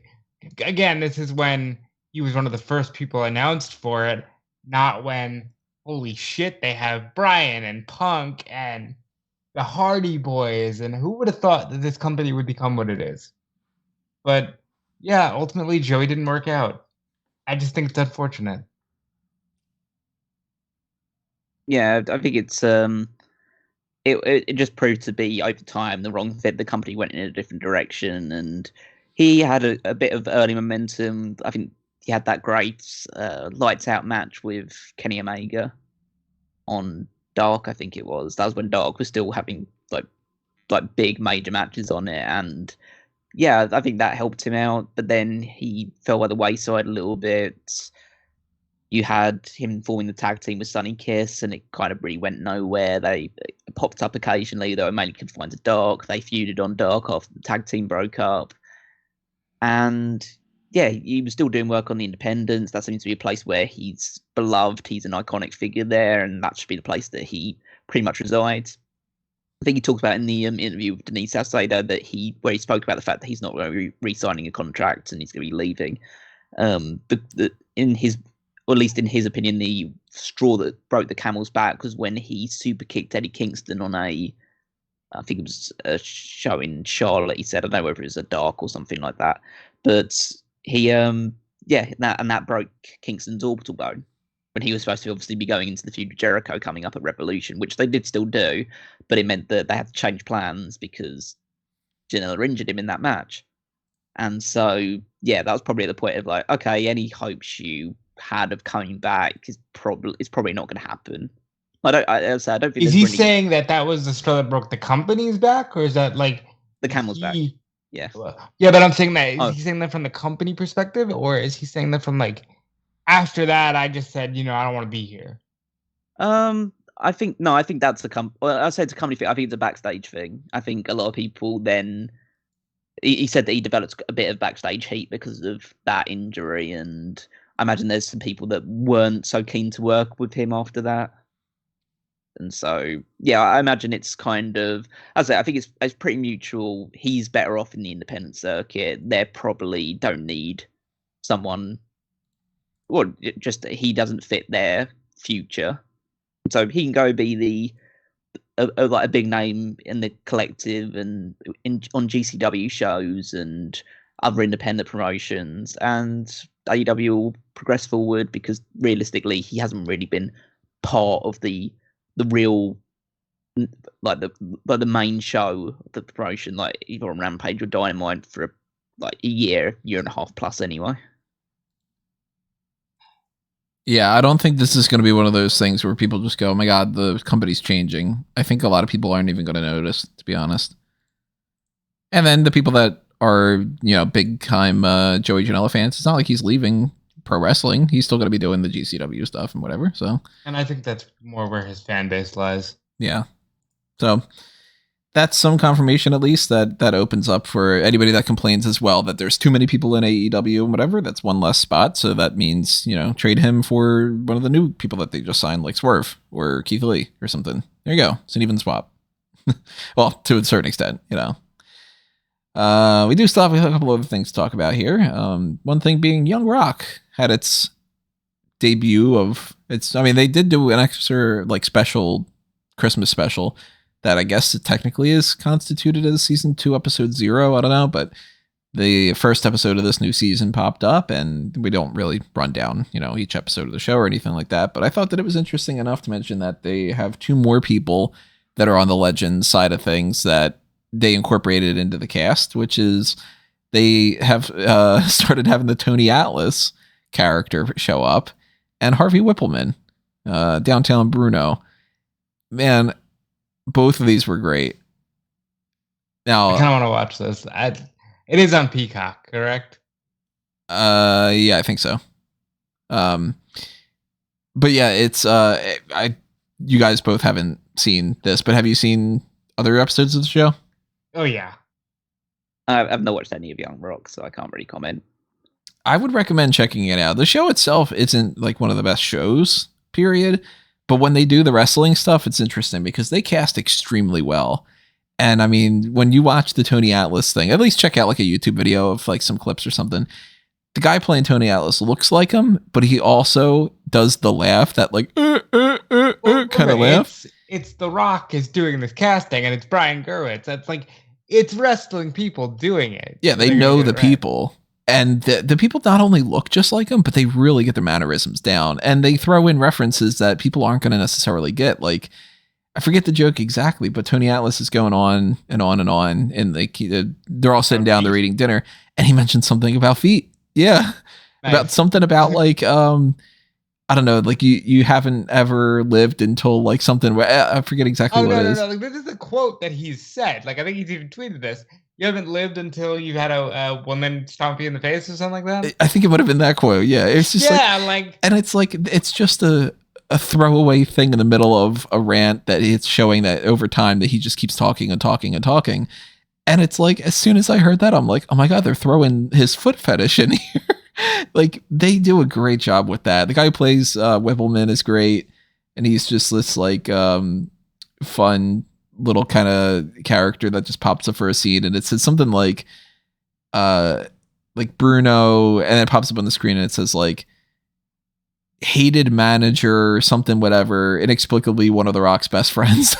Because he's really tight with him and everything. So I recommend checking it out. It's something that it's an easy watch. The episodes are only half hour long. Well, less than a half hour if you cut out the commercials.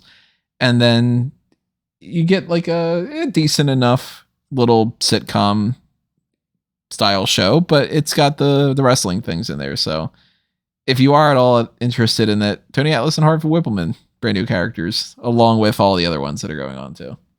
Just wanted to give that a little bit of a shout out. What do we move on to next? We already talked about Butch to a certain extent, but yeah, Butch. Pete Dunne. He's Butch. I don't like it.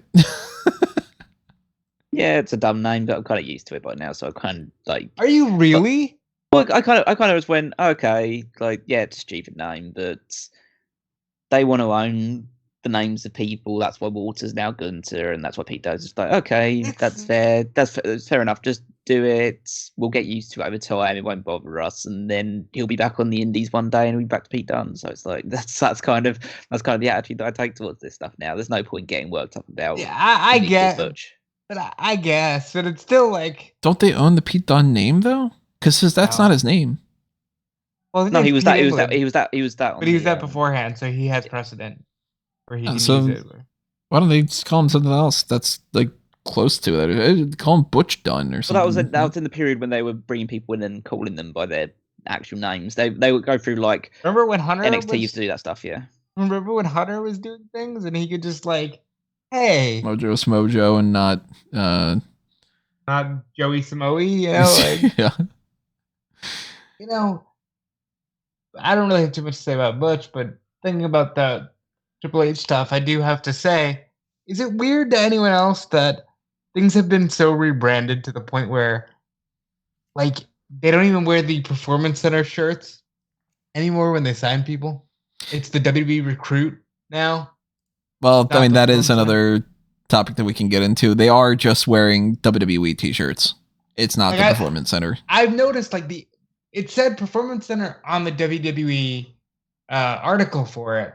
But, like, on Instagram, the location tag, it's not the Performance Center anymore. It's WWE Recruit. Like, just little things like that I've noticed throughout time. Well, that's got to be a byproduct of somebody like a Nick Khan or somebody saying, hey, let's focus more on the sports thing, because this next in line thing, if you're a recruit, then that kind of, you know, sounds like sporty to me. But it's weird too, because it's kind of like, you would think that the recruit thing, the Performance Center, remember when they did the Combine? Wouldn't that be something that would be more like the sports stuff? So it's like they do half the idea, then they wait, and then they switch their idea, then they switch it around and do the other half of it. It's like, why didn't you just go all in and, you know, whatever? But that is something to talk about, though. And that's probably the thumbnail for this one, which is that they have signed 14, I believe, new people. And some of them have already been on TV. So I don't know why they bother to do that. It's always like the newest class. Here are a couple of people you already know.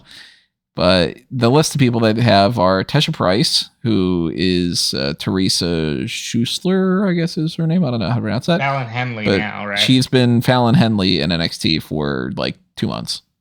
So people know her, at least from the NXT side of things, as Fallon Henley. And if you might not know her from there, you might not know her from AEW as Tesha Price. So she's doing some good stuff here. And she's got potential. She's only 24. So I like her.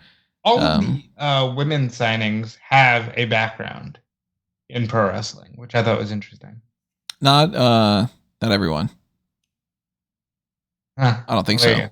Because there's Calix Hampton, 22-year-old former athlete from the University of Oregon, acrobatics and tumbling team, NCATA individual event national championship honors. That is the blonde girl in the picture on the left, I think. Yeah, I'm pretty sure that's her. So, acrobatics and tumbling. I don't know anything about that stuff, so, you know, sure. We'll see. She'll be doing moonsaults, sure. There's Maddie Nisley. She was Nikita Knight on the Indies. Don't know her. To be fair, any of the indie ones, I don't know. You know, so let's just say outright. There is Kayla Inlay. She has been on NXT a little bit. And she's trained by Tyler Breeze. Yep, flatbacks. You got Joseph Sculthorpe. I think it's Sculthorpe. I don't know. He was part of the Atlanta Falcons. So again, I don't know anything about him. High school wrestling champion. Just, you know, one of those kind of names. Sounds good. You've got Mitchell LaValle, who was trained by Tyson Kidd and Natalia and Kane and Dr. Tom Pritchard. That's a hell of a fucking group there. I would have high hopes for them. He apparently won the 2014 WWE Show Us Your Superstar contest when he was 19. Don't even remember that. It's only taken him nearly 10 years to reach up to that point. I remember that. Was that when they were doing, was it like Doritos or something? They did a contest with someone. And it was not on Tout. This is even after Tout. But I do remember that. Yeah, so 8 years later, he is signed to WWE, and he was also an independent wrestler. Mother lover Jake Tucker. It's a fun night. Yeah, you know. And, you know, when you look at somebody like that, like, good-looking kid, young, whatever, like, I totally understand why they would sign that stuff, so I'm interested to see where his career takes him. You've got Cole McKinney, who was Cole Carter on the Indies. Don't know anything about him. Nope. Can't say I've heard the name. David Bastian, folk style wrestler for 16 years. Don't know what that means. Sure. Yeah, I don't know that. Yeah, I don't know that either. And we've got Bianca Corelli, the daughter of Santino. Very good. So, I mean, I've seen not much from her, but I've seen a couple clips here and there. It's just so crazy to think that that's Santino's daughter, you know? It's weird to think Santino that was a serious wrestler at one point. But I mean, just as far as age, like, yeah, like it's weird to think that like Santino's daughter is already in the company. The like second generation person for Santino, who just not that many years ago was Intercontinental Champion and a kind of brand new guy, you know? I mean, again, don't want to like show your age too much, but Santino debuted in at least on the main roster. He was obviously in OVW, and listen, I know it was 15 years ago. Okay, yeah, it was 2007. 15 years ago. It was 2007. Yeah, 2007 when he was in. So that is 15 years ago. It's crazy though, isn't it? Yeah, but he was already in his like 30s when he debuted in the company. Yeah, because he had been in OVW for years before that. I just assumed that he was like early 30s or something, and then I can't wait for the skits where she's nervous for her first match and dresses up as Santina to get into the women's locker. I'm excited to see what they can potentially do with that. I don't expect her to just come in as Santino's daughter in that kind of regard. They'll probably try to give her her own identity and not just be a goofball and stuff. And she might be completely the opposite type of person. So you can't just piggyback off of what your mom or dad did. But I'm interested to see what her Braun Breaker. Just yeah, true. Yeah, doesn't work out so much for some of the other people though. You know, some people turn into Slam Master J. And then some people are Leia Vandal. That's true. For anybody who knows her father, I can't tell you Paul Vandal. What he had was Paul, right? Yeah. Like can't tell you anything about him, but Carmel's great. So yeah, I can tell you one thing about him. First match. Yeah, Razor Ramon's first match on WWE TV was against him. Yeah, look at that. Shout out to Scott Hall. Gabe Y.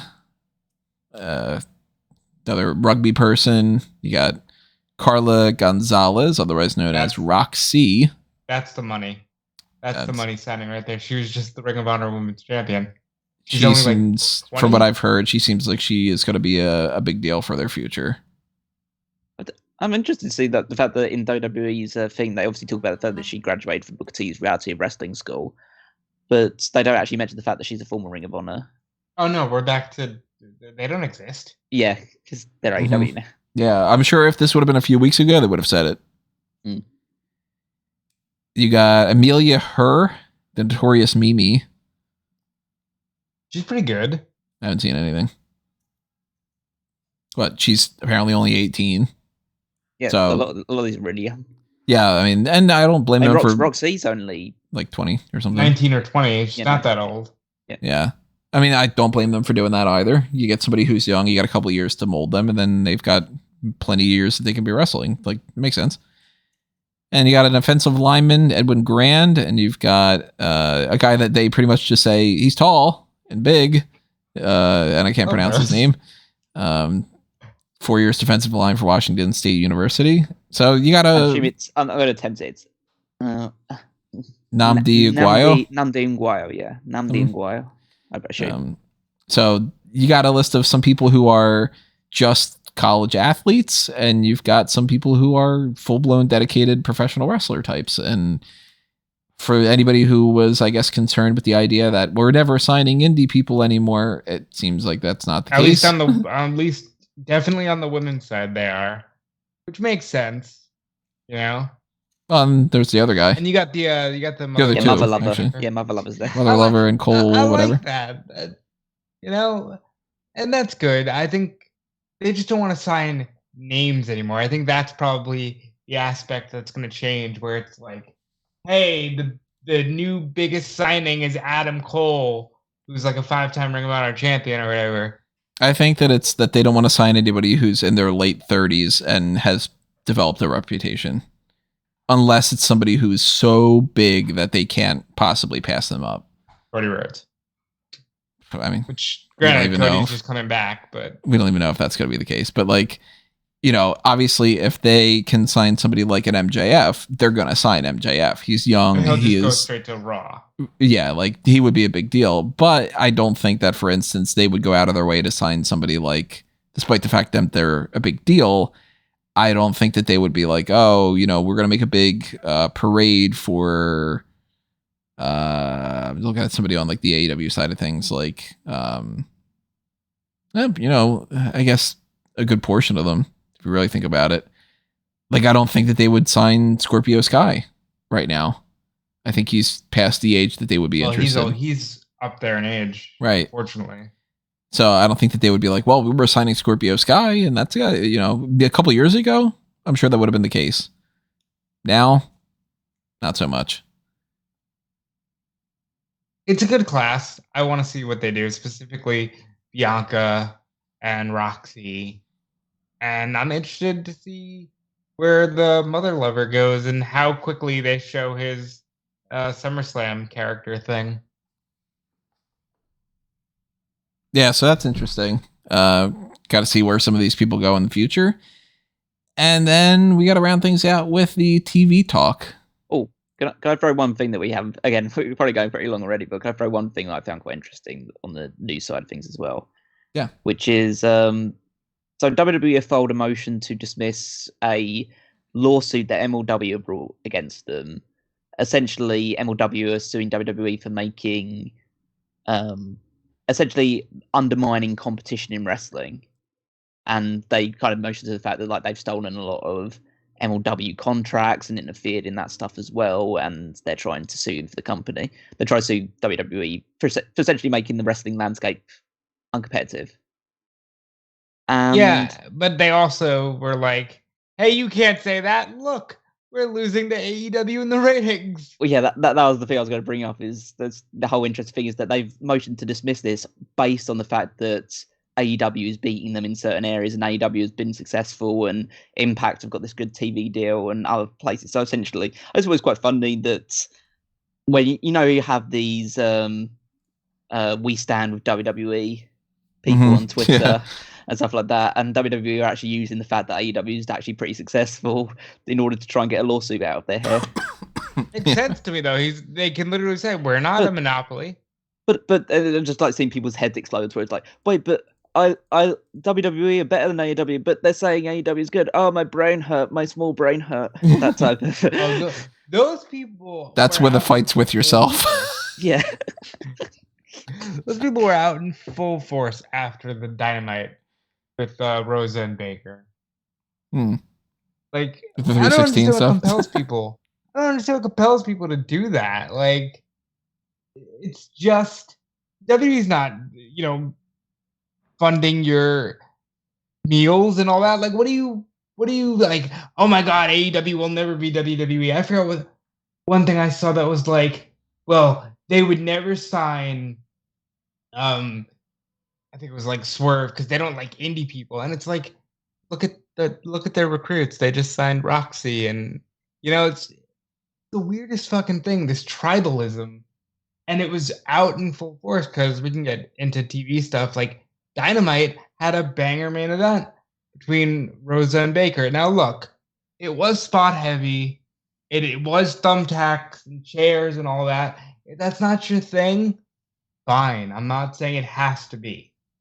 But to say that it was a bad match, or to just immediately go, Bayley and Sasha was better, it's like, take it down a notch. Nobody's saying that this is the only women's match that matters. I just don't understand that mentality. That applies to everything, though. I mean, how many times do people do the whole, like, well, I'm DC, not Marvel, and it's like, can't you fucking just enjoy both and dislike the things that you don't like?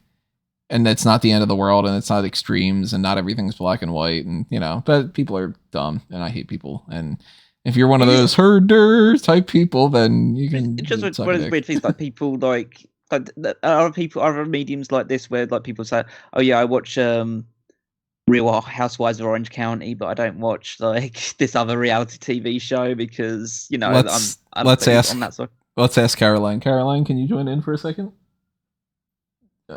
We are discussing the idea of how wrestling fans are.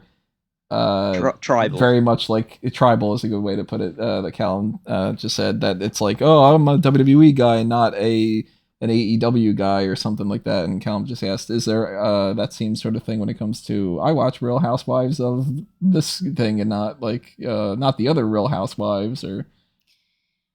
You know what? I feel like no, not so much. I think that if you are a Real Housewives fan or a 90 Day Fiancé fan, you commit. You watch it all and you hate all of them. Absolutely. So you just across the board and everything. Because that's what I've seen from from your message boards and the fans that you watch and everything. Like, yeah, no, I went through a period that I was, I'm correcting myself. I said fans that you watch, and I said not shows that you watch, not fans.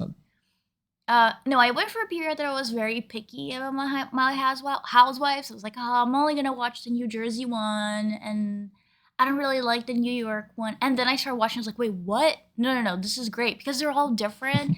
So, yeah, you watch it all. You love it all. You know that New York, they're gonna get drunk and like fall inside like a bush at one point. Like, yes. You know that the Beverly Hills ones, they're just gonna like be around the table and confront each other and tell each other to eat bread because they're hungry. You know that the New Jersey ones, somebody's gonna get arrested for embezzlement.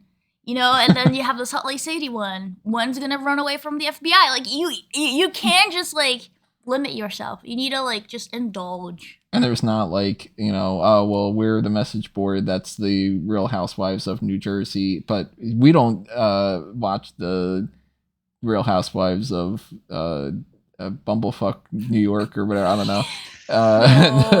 No, and like those are the bad people, and like, you know, they don't know the real good show is the whatever. You know? No, but like you watch like now, imagine if it was like the Real World, and the Real World was the only one on, and then anything else that comes on, it's immediately better because they're competing with the Real World. So now Real World is just for old people who don't get it. It's I don't know. The realer housewives. The fake housewives. No, you watch it all, you hate it all. It's great. You hate watch, and there are ones that you like hate more than the others, but you want to watch them more because you know that there's a reason why you hate them. It's because they're a shit fest. Like, yeah, it's great. To be fair, that does sound like watching WWE. Yeah, but I would say better acting in the Real Housewives at least. And more lip fillers. You're adorable. I love you. Thank you for chiming in.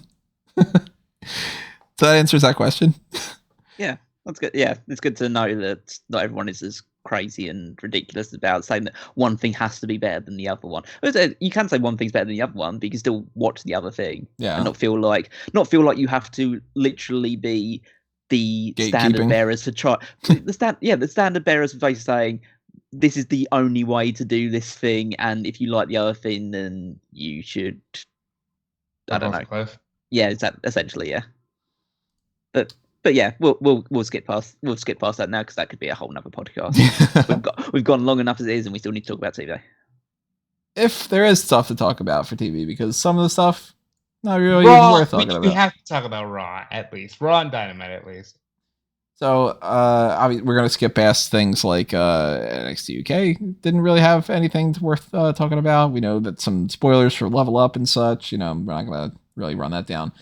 But on Monday Night Raw, taking a look at some of these things, we know that they had been teasing this idea of Cody Rhodes for like these little references here and there, something like, oh, his dreams for WrestleMania have been dashed, and it's a nightmare now, not a dream, and all these other things. But it ends with Seth Rollins not being able to hijack Kevin Owens' KO show with Steve Austin, and people are pissed because Cody Rhodes did not show up.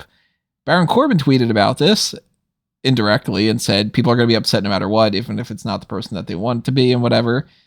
And for some reason, people got all upset. Oh, he's not talking about Cody Rhodes. He's talking about Cody Rhodes. Come on. That's the whole point. You guys thinking one way or another when it comes to this? I told you what I think, and I would love to hear Callum's thoughts on this. I think it absolutely will be Cody, because at this point, they're teasing it so hard that they have something. The first week, it was like, okay, well, they can get away with this. But now that they're continuing to do it, they have something, you know? And I think even if it's just with a 6-day build, a 5-day build, or on the show itself, they're going to say that that's good enough instead of immediately striking while the iron's hot and getting Cody in for a full-blown program. Yeah, I think that it's likely that Cody's in the company, or it will be coming soon. I think that they are teasing it too much for them and holding Seth off too much at the moment from having the match at WrestleMania to be teasing at this point. And again, I wouldn't put it past them, so I'm not going to say with 100% confidence this definitely means Cody's coming in, but I think that it's likely that's the case. But and the same token, I'm kind of at the mindset of, well, WrestleMania's not selling out. Why are you waiting this long to get Cody in? Why isn't Cody on TV yet? Mm-hmm. And that's and it's going between like this two weird feelings in my brain of like, well, they're teasing it so much that Cody must be coming, but then there's the business brain is, well, if Cody's already signed up, then why isn't he on TV yet? And building up towards it, and more people might want to buy tickets for WrestleMania if they know Cody's going to be there, and that's where his first match is going to happen.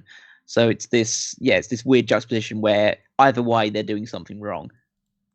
Yeah, it's strange, right? Because why wouldn't you want to set this up the way that they just want the shock? They just want the shock factor of. I think that there's a good possibility that if Cody is in, then he won't appear until WrestleMania.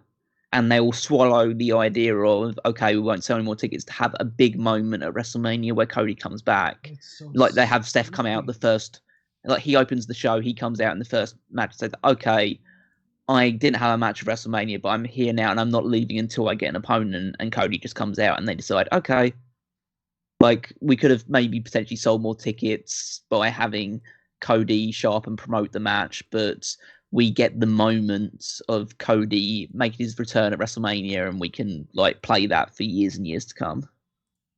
The thing I hate about that is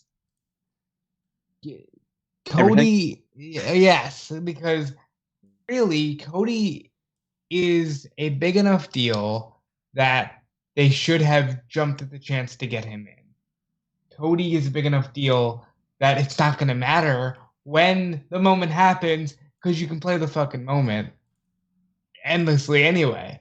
And then it's like, well, why are they fighting? And you could say, well, do you really care? Yes, I do. Imagine how much more it would mean if they had a reason to want to beat the shit out of each other. Instead of just being like, well, we couldn't think of anything, so we'll just have them pop up on the pay-per-view. Isn't that interesting? And the whole thing this year with like, nobody's booked for WrestleMania. How is anybody gonna get on the card? Yeah, like, the story has been either I want to be at WrestleMania because I want to be, and the WrestleMania card needs me, so we're just doing that, or it's been nobody bothered to book me for Mania, and who's running this company? And that's so weird. Now, like I can understand to an extent the idea of telling a unique story about the importance of I got to be on WrestleMania. I got to be a champion so I can be on WrestleMania. I like that in theory, except when you spend so much time telling everybody it's a work and they just go, how am I not booked? I'm not booked. I can't go to WrestleMania. Seth Rollins is going to be watching WrestleMania from his couch. It's like, are you serious? You would seriously suggest that Rollins is healthy and you're just not going to use him? Like, what is that? Yeah. That's my main gripe with this year's WrestleMania. It's like, if they listen to Tony so much, say that the only thing they care about is Lesnar and Reigns, that they've literally booked, well, this is the only thing we care about, so everybody else is going to have to find their way on the card. Maybe they are listening and they said, well, if that's what the perception is, then that's true. And they're just sort of like, you know what? We do. Thanks for bringing that up. If that's the case, I apologize. Yeah. The Cody Rhodes thing, it's still a possible story that we can end up next week having an answer to. I don't have a whole lot of faith that that's going to happen. I think that they're going to play around with this as much as they can, and they're going to just eventually, it's going to be like, well, why did you get your hopes up for that? It was never the case. But we wanted you to kind of think about that leading into Mania because, haha, we got you interested. Or it'll be, well, of course it was a Cody Rhodes, and we just thought that it would be better to do it this way, but. Well, I'm interested. Like, you personally, Tony, don't even think Cody's signed. I don't. I think that they're doing this just to fuck with people. That's terrible. I honestly think at this point, Seth Rollins is going to interrupt the KO show. You know, it could happen. And you can't rule it out. Every week I just say, why aren't you working there? Because that's a terrible idea. Oh, I hate it. Idea that they would. I hate it with a passion. If I were working there and somebody pitched that, I'd be like, why the fuck are you like, what? Why? No. And then they'd be like, well, you're fired because you don't like Johnson's idea about whatever or something.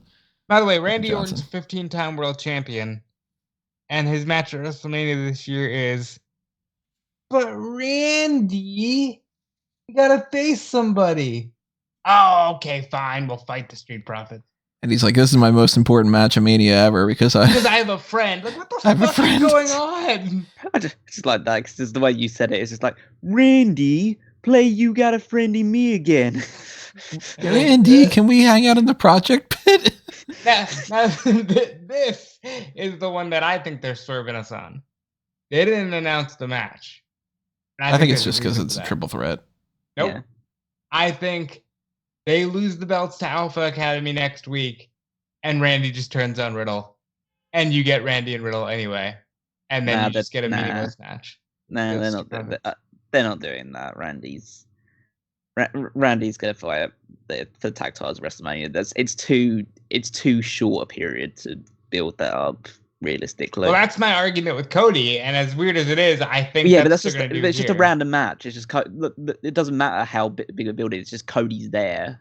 You don't need to build towards it. It's just, hey, it's Cody. We're gonna watch that match. Whereas with Riddle and Randy, you need to actually tell a bit of a story of the breakup. You can't just say, oh, broken up, and it's a week later, and now we're at WrestleMania. It's just a bit, it's not gonna work. I totally see Randy going, did you really think I'd have friends, Riddle?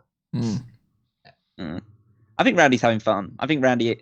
He's definitely having fun. I think Randy's having a lot of fun as a tag team, and I think he wants to. He's got enough pull that he can continue this for as long as he's happy with it, and would want it. I'd hope that he'd be in the mindset of like, okay, I really want to put this guy over when I do eventually turn on him, and so he wouldn't. At this point, it's like you can't rush it. Yeah, so that's a thing that's been happening. I tweeted out immediately. You all thought that Cody Rhodes was popping up, and instead we got Bianca Belair hitting the KOD on Doudrop and everybody acting like it hadn't already happened 5 times or something. Did they really do that? Okay, because like I did. Didn't see that match. They've done it 4 times in the past 2 months, I think. Where they're just like, oh my God, can she get her up? Oh, she did the corner spot and she did it again. And oh my God, we haven't seen that. And it's like, you did it 2 weeks ago. You did it a week before that. It's like getting impressed that John Cena can lift the Big Show. Like, but in the span of, instead of just a few years where it happens like maybe once a year, it's like, well, let's just do it over the course of December onward. I hate it when WWE does this, where they, that's another discussion. But that's been a thing on Raw, and nothing else happened on Raw that was interesting for me to pick out. Hamas beat Commander Aziz. Commander Aziz definitely going to be on that release. Fucking Edge's theme, I hate it. What do you think And about that's kind of the the point. gimmick? Yeah, that is the point. Yeah, but I just don't like it. Like fundamentally, if he keeps this, it's just it's not getting heat from me. I just don't like it. I don't like his promos. I'm not digging the character. He's way too melodramatic. Yeah, I'm not liking it either. It feels very Monday Night Messiah to me, and I'm like, yeah, I wasn't a fan of that either. Yeah, I'm like, is this the only heel turn we can do? Where now it's like, I'm enlightened and I have seen the light and I'm smarter than all of you. Like it's a bit samey. Although I'm glad it is a heel. Looking through the NXT side of things, A-Kid's on there now. I want to talk. Yeah, I need to talk a bit about NXT. So, like, this show really fluctuates. From I wasn't on last week, so I didn't get to talk about Ziggler winning the title. It's like, okay, like that's to be fair, that's kind of my overall thought of it. It's like, okay, that's what he's doing right now. Fine. I need to talk about Cora Jade because what they did on NXT this week, again, I don't watch it live, but I saw the YouTube clips and I've just listened to people talking about it, is some of the worst shit to try and build up a baby face that I've ever seen. Because she basically plays Home Alone with Toxic Attraction. Like, traps them in little contraptions, hangs up the title belts so they go after them, and then traps them in a dumpster or traps them in a cage or something on those lines. And then she goes to steal Mandy Rose's car. Like, legitimately steal Mandy Rose's car. Then Mandy Rose pops up in the backseat, outsmarts her, beats the living shit out of her, spray paints onto her back, and leaves her dead. Like, Cora Jade is such an unbelievable geek. Mandy! Also, you know what was funny about that? She goes to spray paint the car, and then she goes, oh, yeah, let me go inside of it, and just opens the door. Like, I'm sure Mandy Rose just leaves her car door open. Which is the idea? Like, she goes to spray paint the car, says, "Oh, I can't do that. It's a nice looking car. I'll steal it instead." Like, that's like, what is she doing? Is she even old enough to drive? She's not old enough to rent a car. I'll tell you that. Yeah, you have to be 25 to do that. I'm pretty sure. But yeah, that's the that was so terrible. All the stuff with the women on this show was terrible. The Indy Hartwell and Persia Perota thing, I was defending this before because I was like, oh, you know what? That can get like a match. Dexter Lumis can get in the mix with Duke Hudson, and you could do a mixed tag, and you can whatever. I can understand why they're going in that, and it gets a little bit more character for Duke Hudson. It gets some character to Persia. You know, you split up a tag team if you're not going to put the tag titles on him. You might as well split them up because WWE doesn't fucking care about tag teams. And then they have a match that ends in a typical distraction because that's what 9 out of 10 WWE matches end. And then they have like a makeout off where it's like, I kissed my guy better than you kissed yours. Oh, well, I'm going to dry hump mine in the ring. About this? I don't remember what Caroline's reaction was when the people were kissing in the ring the other day on NXT. Do you remember what your reaction was? I know it wasn't positive. Like this. No, I don't remember either. Yeah, we were making fun of it. I know that, but it was ridiculous. I think I think her response was, "Wait, what are you watching?" or something like.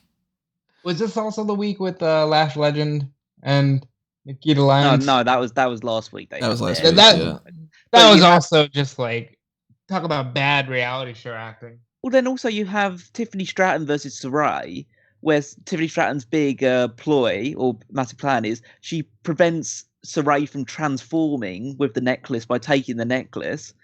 And it's like, okay, now that gimmick's dead. Because why doesn't everyone now steal Sarai's necklace before she comes out to fight? Because that's just how it works now. And also, why doesn't she just use the necklace and transform herself into Super Stratton instead? Yeah. We have a cyanide pill option like James Bond. Also, like the implication that there's magic now. But there were some things. I mean, A-Kid's there, so you had a good match for Kushida, so that's fine. You got Rey Mysterio's popped up, and the Miz, what the fuck is and that? Dominic. Well, what was that? Like, Miz and Dominic and Ray are all on NXT. I don't think they interacted, did they? They didn't interacted interact, with but- Legado del Fantasma.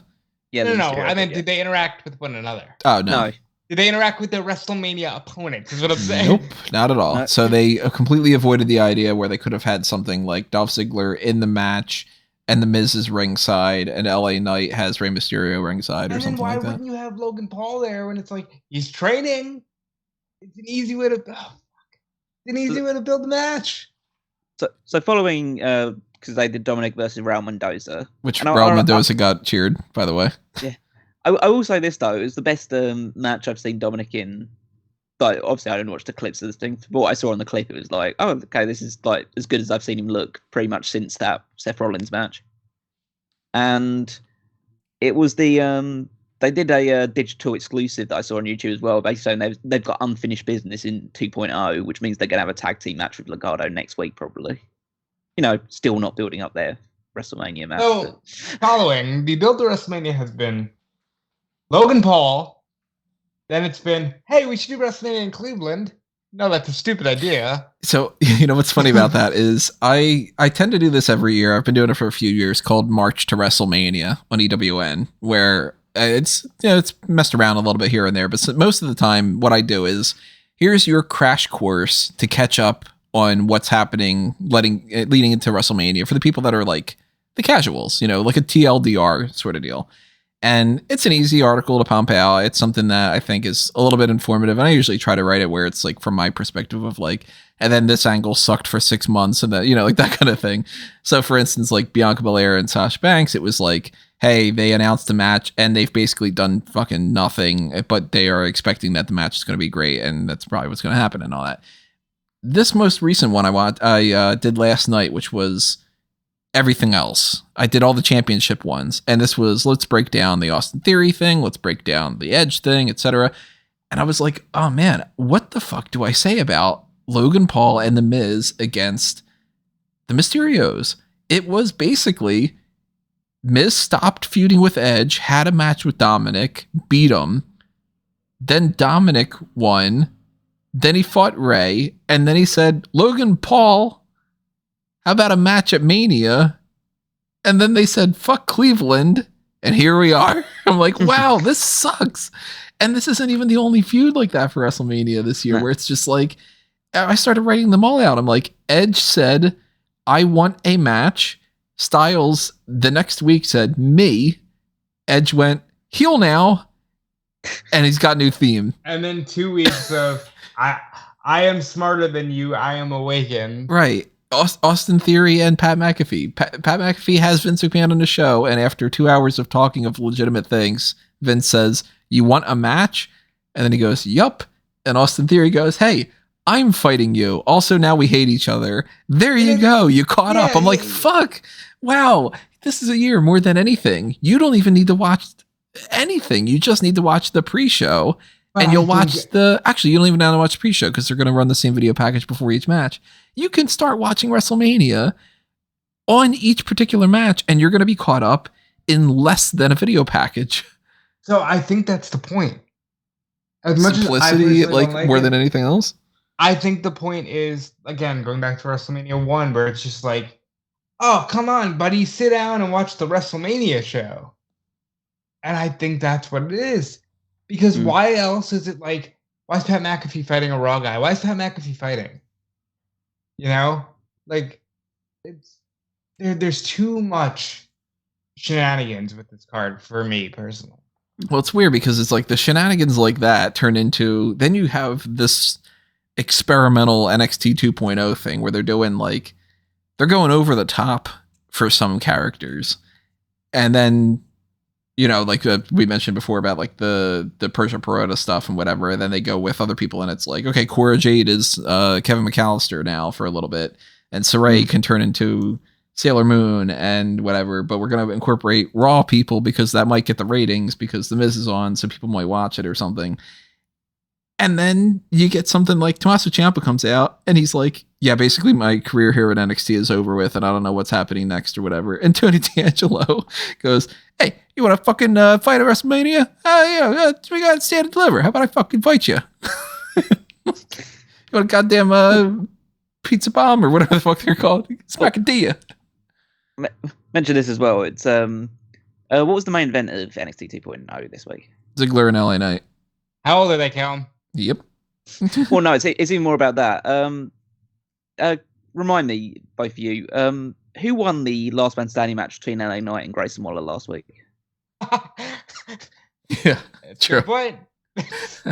No, just answer me. Answer me. Who won It's it? Grayson Waller. Yep. Who got the NXT Championship match on this week's show? LA Knight. Who was not on the Yeah. show? Yeah, this show sucks. Yeah. He was not on the show at all. Yeah, I know. Grayson Waller. Yeah.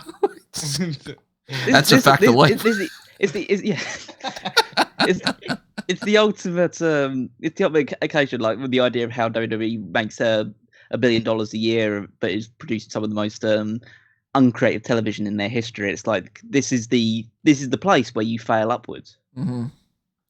Now it is interesting. I'm trying to give credit in some ways to some things. You gotta dig sometimes. I gotta try to find something here and there. And it was funny enough that when the Creed brothers are like, realistically, who probably attacked us? It's probably MSK, because they're the ones that came in and decided that they were going to get a random title match. So you guys probably attacked us, right? They said no. Undoing that, Imperium's like, we'll fight both of you. And it's like, motherfuckers, you're the heels. If you attack them because you don't want to fight them, why do you want to fight two tag teams? That doesn't make any sense. Then you go into Malcolm Bivens is looking at other people. Did you attack them? Did you attack them? Grizzled Young Veterans are like, if we attacked them, we would let you know that we did and whatever. The Idris Enofe and Malik Blade team were asked, did you attack them? Because you guys attacked the servers at the Toxic Lounge, which I'm like, oh, fuck, they remembered that. Oh, my God. Imagine that. God, the bar is so they fucking low. had script continuity. The where bar is so low. It really is, because I was just like, that's one of my biggest takeaways from NXT was somebody fucking remembered that. I'm like, whoever did, pat on the fucking back. You did your job. That's the job I applied for. I'll also give NXT 2.0 credit in this case as well, is the fact that they have made their champions, which are all heels, by the way, the greatest baby faces in their entire promotion. They're fighting champions because, like, Carmelo Hayes says, "Yeah, I want to fight four other people in a ladder match in this next show." Mandy Rose seems like she's in no way intimidated by. No, she literally said she would fight her if she wants a match. Imperium came out and they challenged both tag teams to a match at Stand and Deliver for their tag team titles, and then Dolph Ziggler accepted Bron Breakker's challenge for the title as well. So it's like. Toxic Attraction are the only ones, the tag team title thing, and they already know that they've got a tag team title match coming up. And they don't seem super intimidated by that either. So it's like, they're all their heel champions are all super fight. Like, if they treated their baby faces like this, they'd be great. Crazy, isn't it? Yeah. Yeah. I mean, to be fair, Bron Breakker is a fighting champion, so he just cuts the same. He was good. Yeah. They do wonders with him. He is actually one of the best booked people. He's going to be like their Randy Orton. Like, he's a second generation guy who is going to be pushed to the moon, and he gets it. With Roman. Roman's a second generation guy. Yeah, it's true. He's the next Roman. Yeah. Which is funny because they didn't do much of anything with the Steiners. But, like, fuck, Bron Breakker is the guy. Be so much better if he was Rex Steiner. God damn it. No. Like, it just anyway, A Kid's still on NXT UK. Roderick Strong's on NXT UK now. Do you think they're doing that just so they can have Stand and Deliver UK title match? Nah. Yeah, man. They could do. I mean, Ilya versus Roderick Strong would be good. Was it Ciampa versus Walter last year? Yeah. That was good. It'd be a good match. I just, I don't know. I think they're just giving Roddy stuff to do until he finally gets released. Yeah, I think that's kind of what it is. I think that he has nothing going on for him right now, even though he's going to compete in the North American Championship match potentially, because he's got a qualifying match next week against. Was it Solo Sikoa? Yes.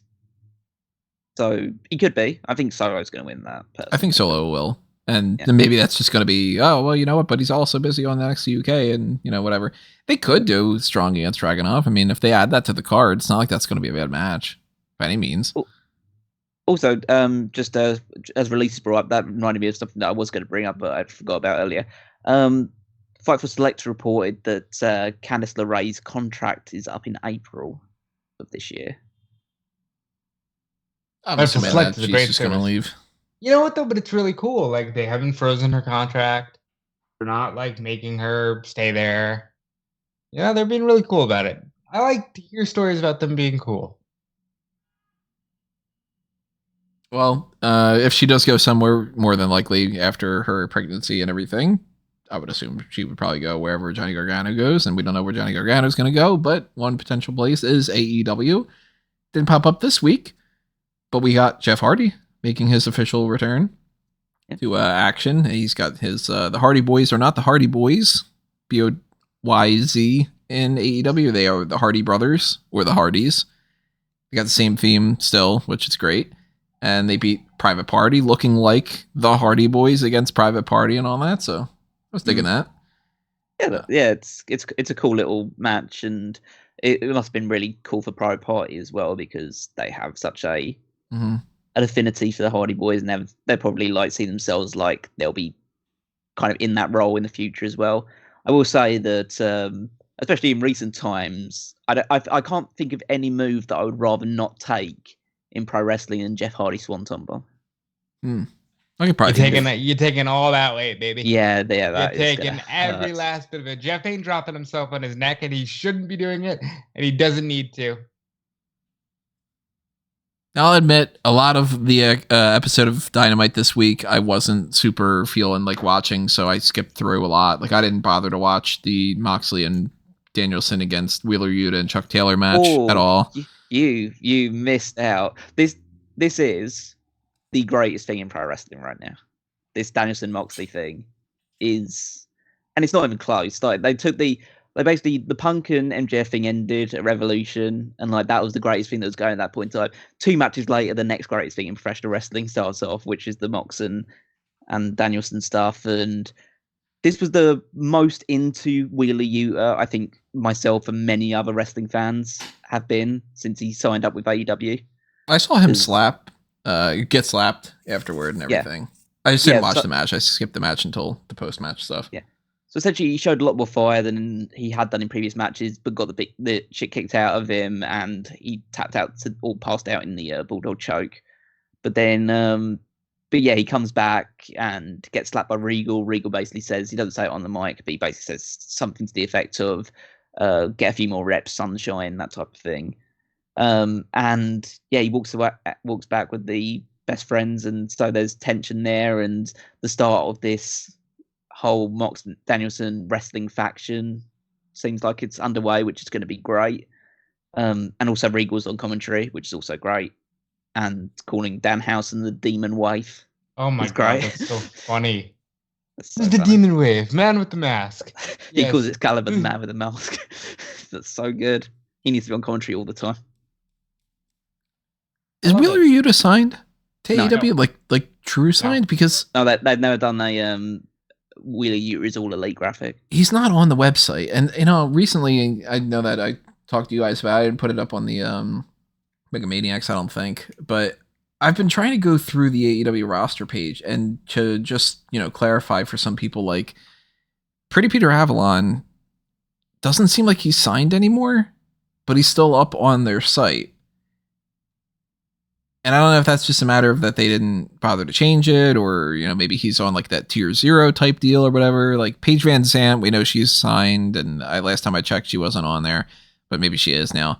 Like Buddy Matthews, they go ahead, hey, he is signed to the company. There you go. Swerve, he is signed. Keith Lee, he is signed. And there are people like Wheeler Yuta. I'm like, I don't fucking know. So I've got a list of people like, he is on there.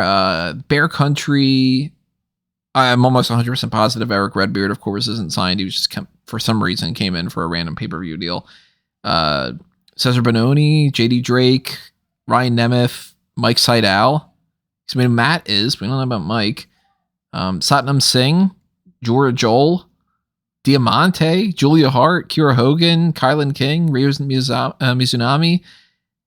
If anybody knows for sure, let me know, because I've got that site page, like, just kind of like, I don't fucking know about some of these people. Marco Stunt's still listed on the website. Who fucking knows?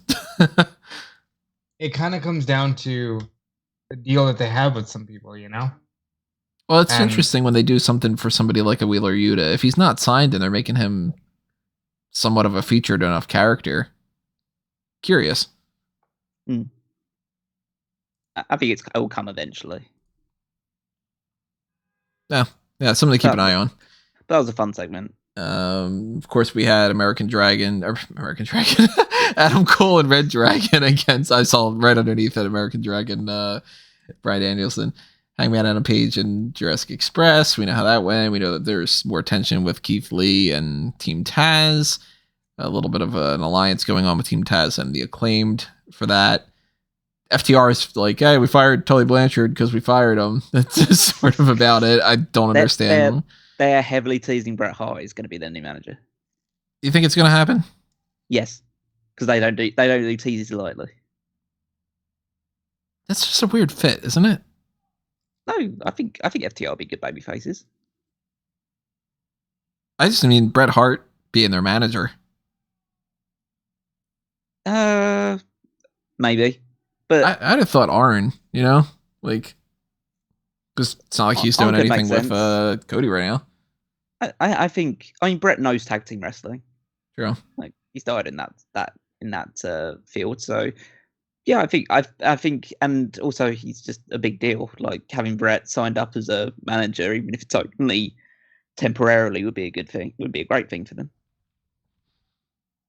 We talked about the steel cage match a little bit, of course. Wardlow does not win the TNT title because MJF gets involved. It's pretty straightforward deal. Jericho Appreciation Society. This was the next best thing on that show, other than the Danielson. After the Danielson Moxley, it was this. Like, this is slightly below the Danielson Moxley thing, and just slightly above the Road to title win for me. They cut a promo that was essentially, we are sports entertainers, boo us, because it's AEW. So it's like, boo, that's the WWE thing.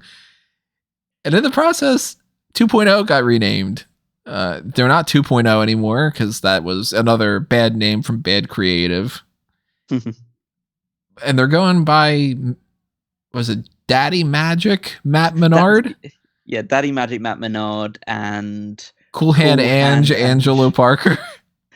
Fucking so it's funny because it's their real names, but they've added the little monikers to them as well. I just love the fact that it's like, we use our real names in the Jericho Appreciation Society: Matt Menard, Angelo Parker, Jake Hager, Daniel Garcia, and Chris Jericho. Well, isn't he actually Jeff Parker? No, he's Angelo Parker. He is? I thought he was actually Jeff Parker. I don't think so.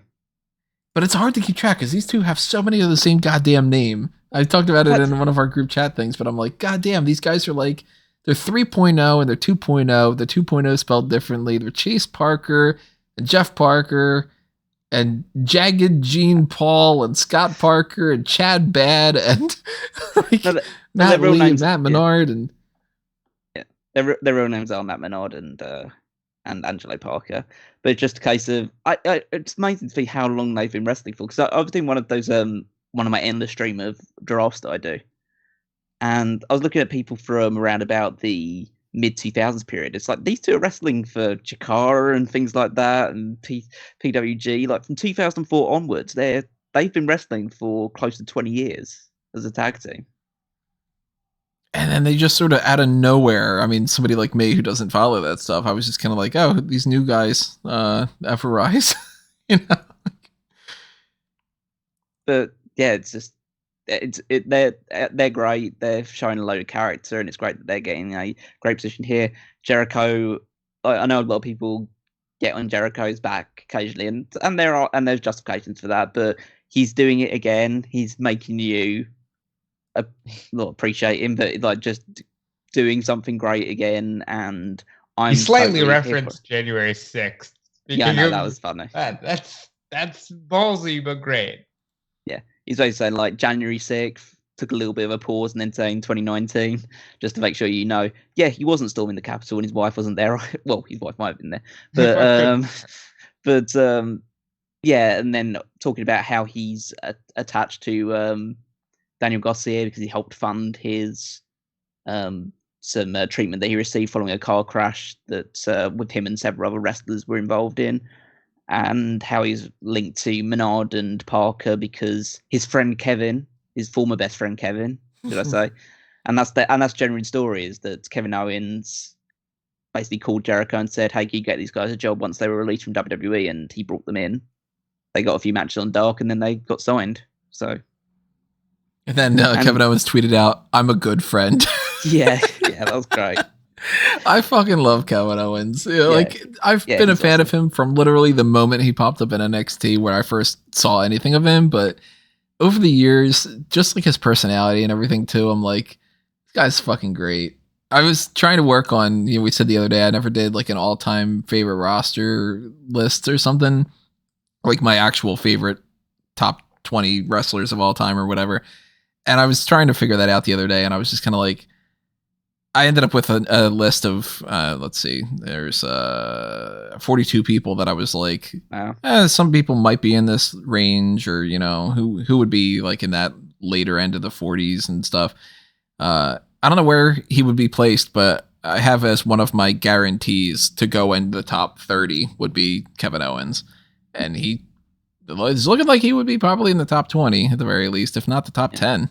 Because I'm just like, man, he's fucking great. We should do a top right list one time. It's just like all three of us do like our 20 favorite wrestlers, just count it down and stuff like that, and just like, maybe for a dark cast or something. Yeah, obviously a top rope list where it's definitive, just like that, and not like a debate thing, because we can't be like, we wouldn't be able to measure it in that regard. But it's just like it'd be cool to like say like, oh, number 20, I've got. Well, it would be. None of us would be like this, but like Shawn Michaels number 20, so like hold that one. That's going way up. Right. Yeah. But yeah, it'd be cool to see like what it'd be like a little bit of a dive into our wrestling heritage, almost really. Possibly coming up. I don't know, maybe the next Darkcast or something. Yeah. I got the list that I've been working on at the very least. So yeah, let's chalk that one up. So outside of that, anything else you guys want to talk about? It's been a 2.5 hour episode or something. Yeah, no, it's been a long one, but there's three of us, and there's plenty of stuff to talk about. But and the big one, I guess, being Rosa winning the title. Yeah, we got obviously talk about Steel Cage, but yeah, it was a great moment. It was a great entrance for her. Like, it was a big pop. I'm happy that they just actually decided to save this for this show. It felt much bigger on the show than if it had happened at the pay-per-view. Sometimes the genuine emotion, granted this is a great story and a great match, but the genuine emotion of a wrestler can turn a shit segment into a phenomenal one. And Rosa's emotion turned a phenomenal segment into like an unforgettable one. Because she was just overwhelmed with the whole experience, wrestling in her adopted hometown, seeing Dustin after the match. My God, she just broke down. It's so cool to see because at the end of the day, wrestling is emotional. That's going to be a new segment, Wrestling with Emotions. And it'll be, you talk out your feelings in the Project Pit.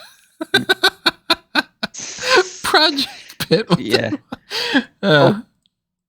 Just read out then a little bit, just to obviously don't want to immediately start speculating too much, but who would you say is the next most likely women's champion now that Rose is holding it?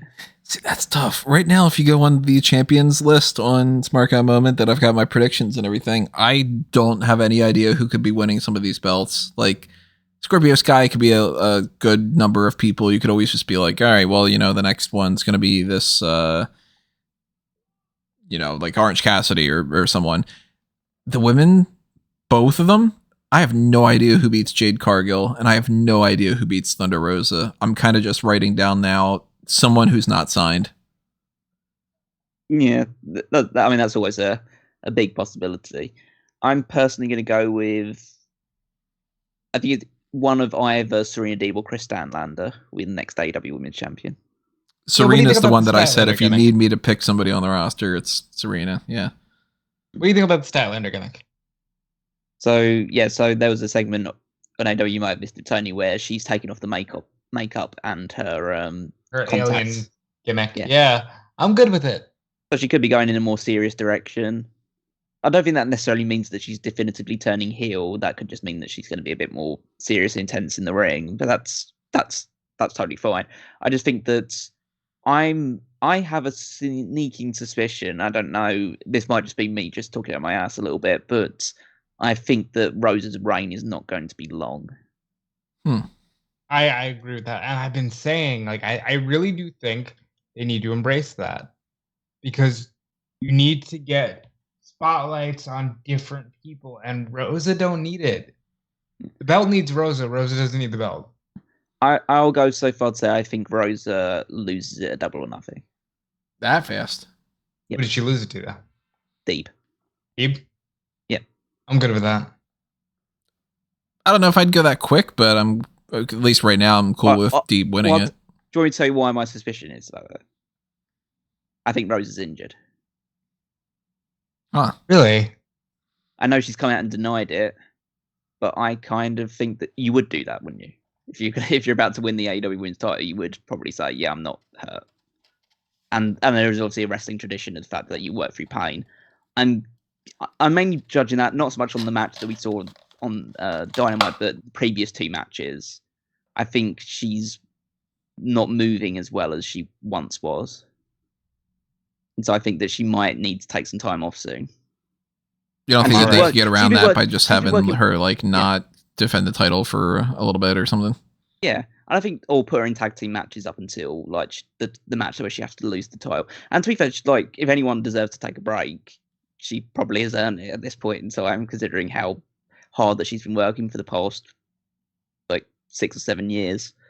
So, but yeah, that's my suspicion. Again, that's just pure speculation on my front, just based on what I'm seeing and what has been reported. Again, denied in places as well, but it's just a case of I think it'll be a short one.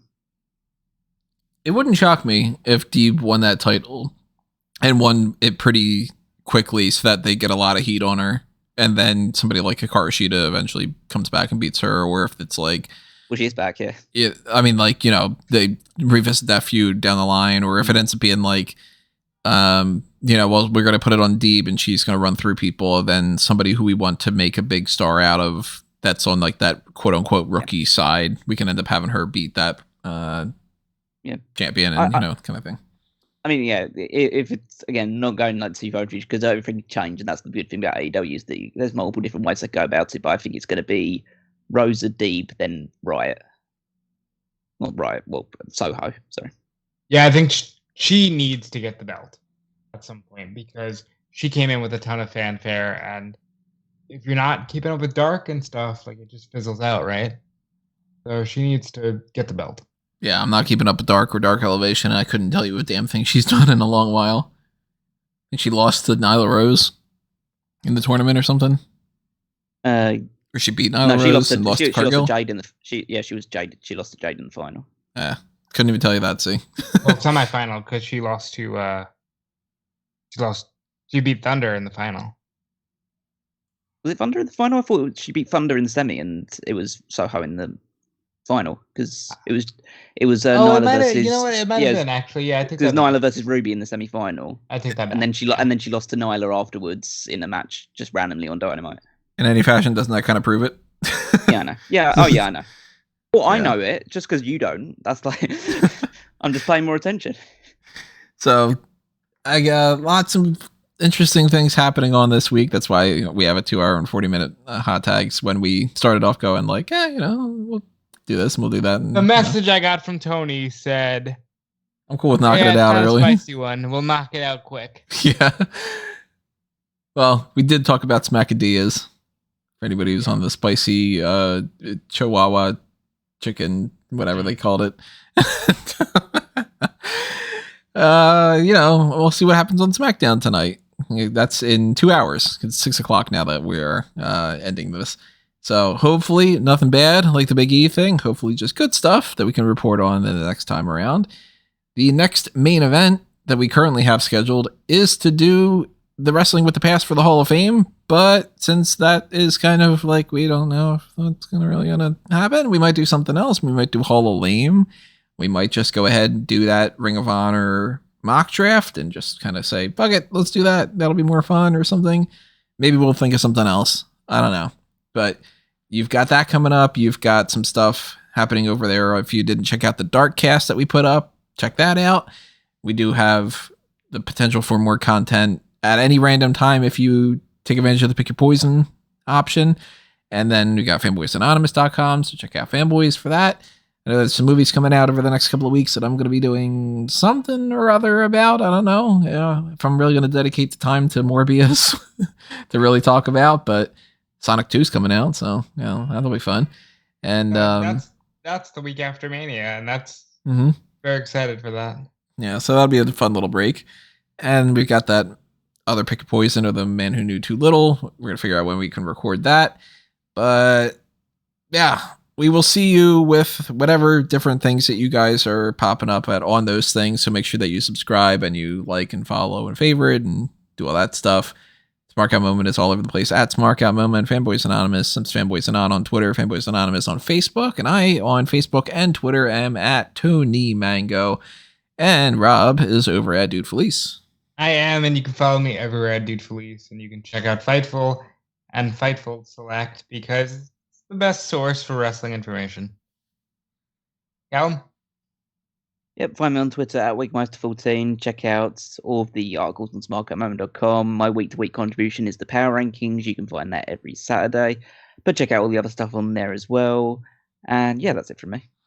And that's going to be it for all of us for this edition of the Hot Tags. Thank you for your support. Thank you for listening. Thank you for the like. If you didn't like it, then like it. And then that thank you actually works.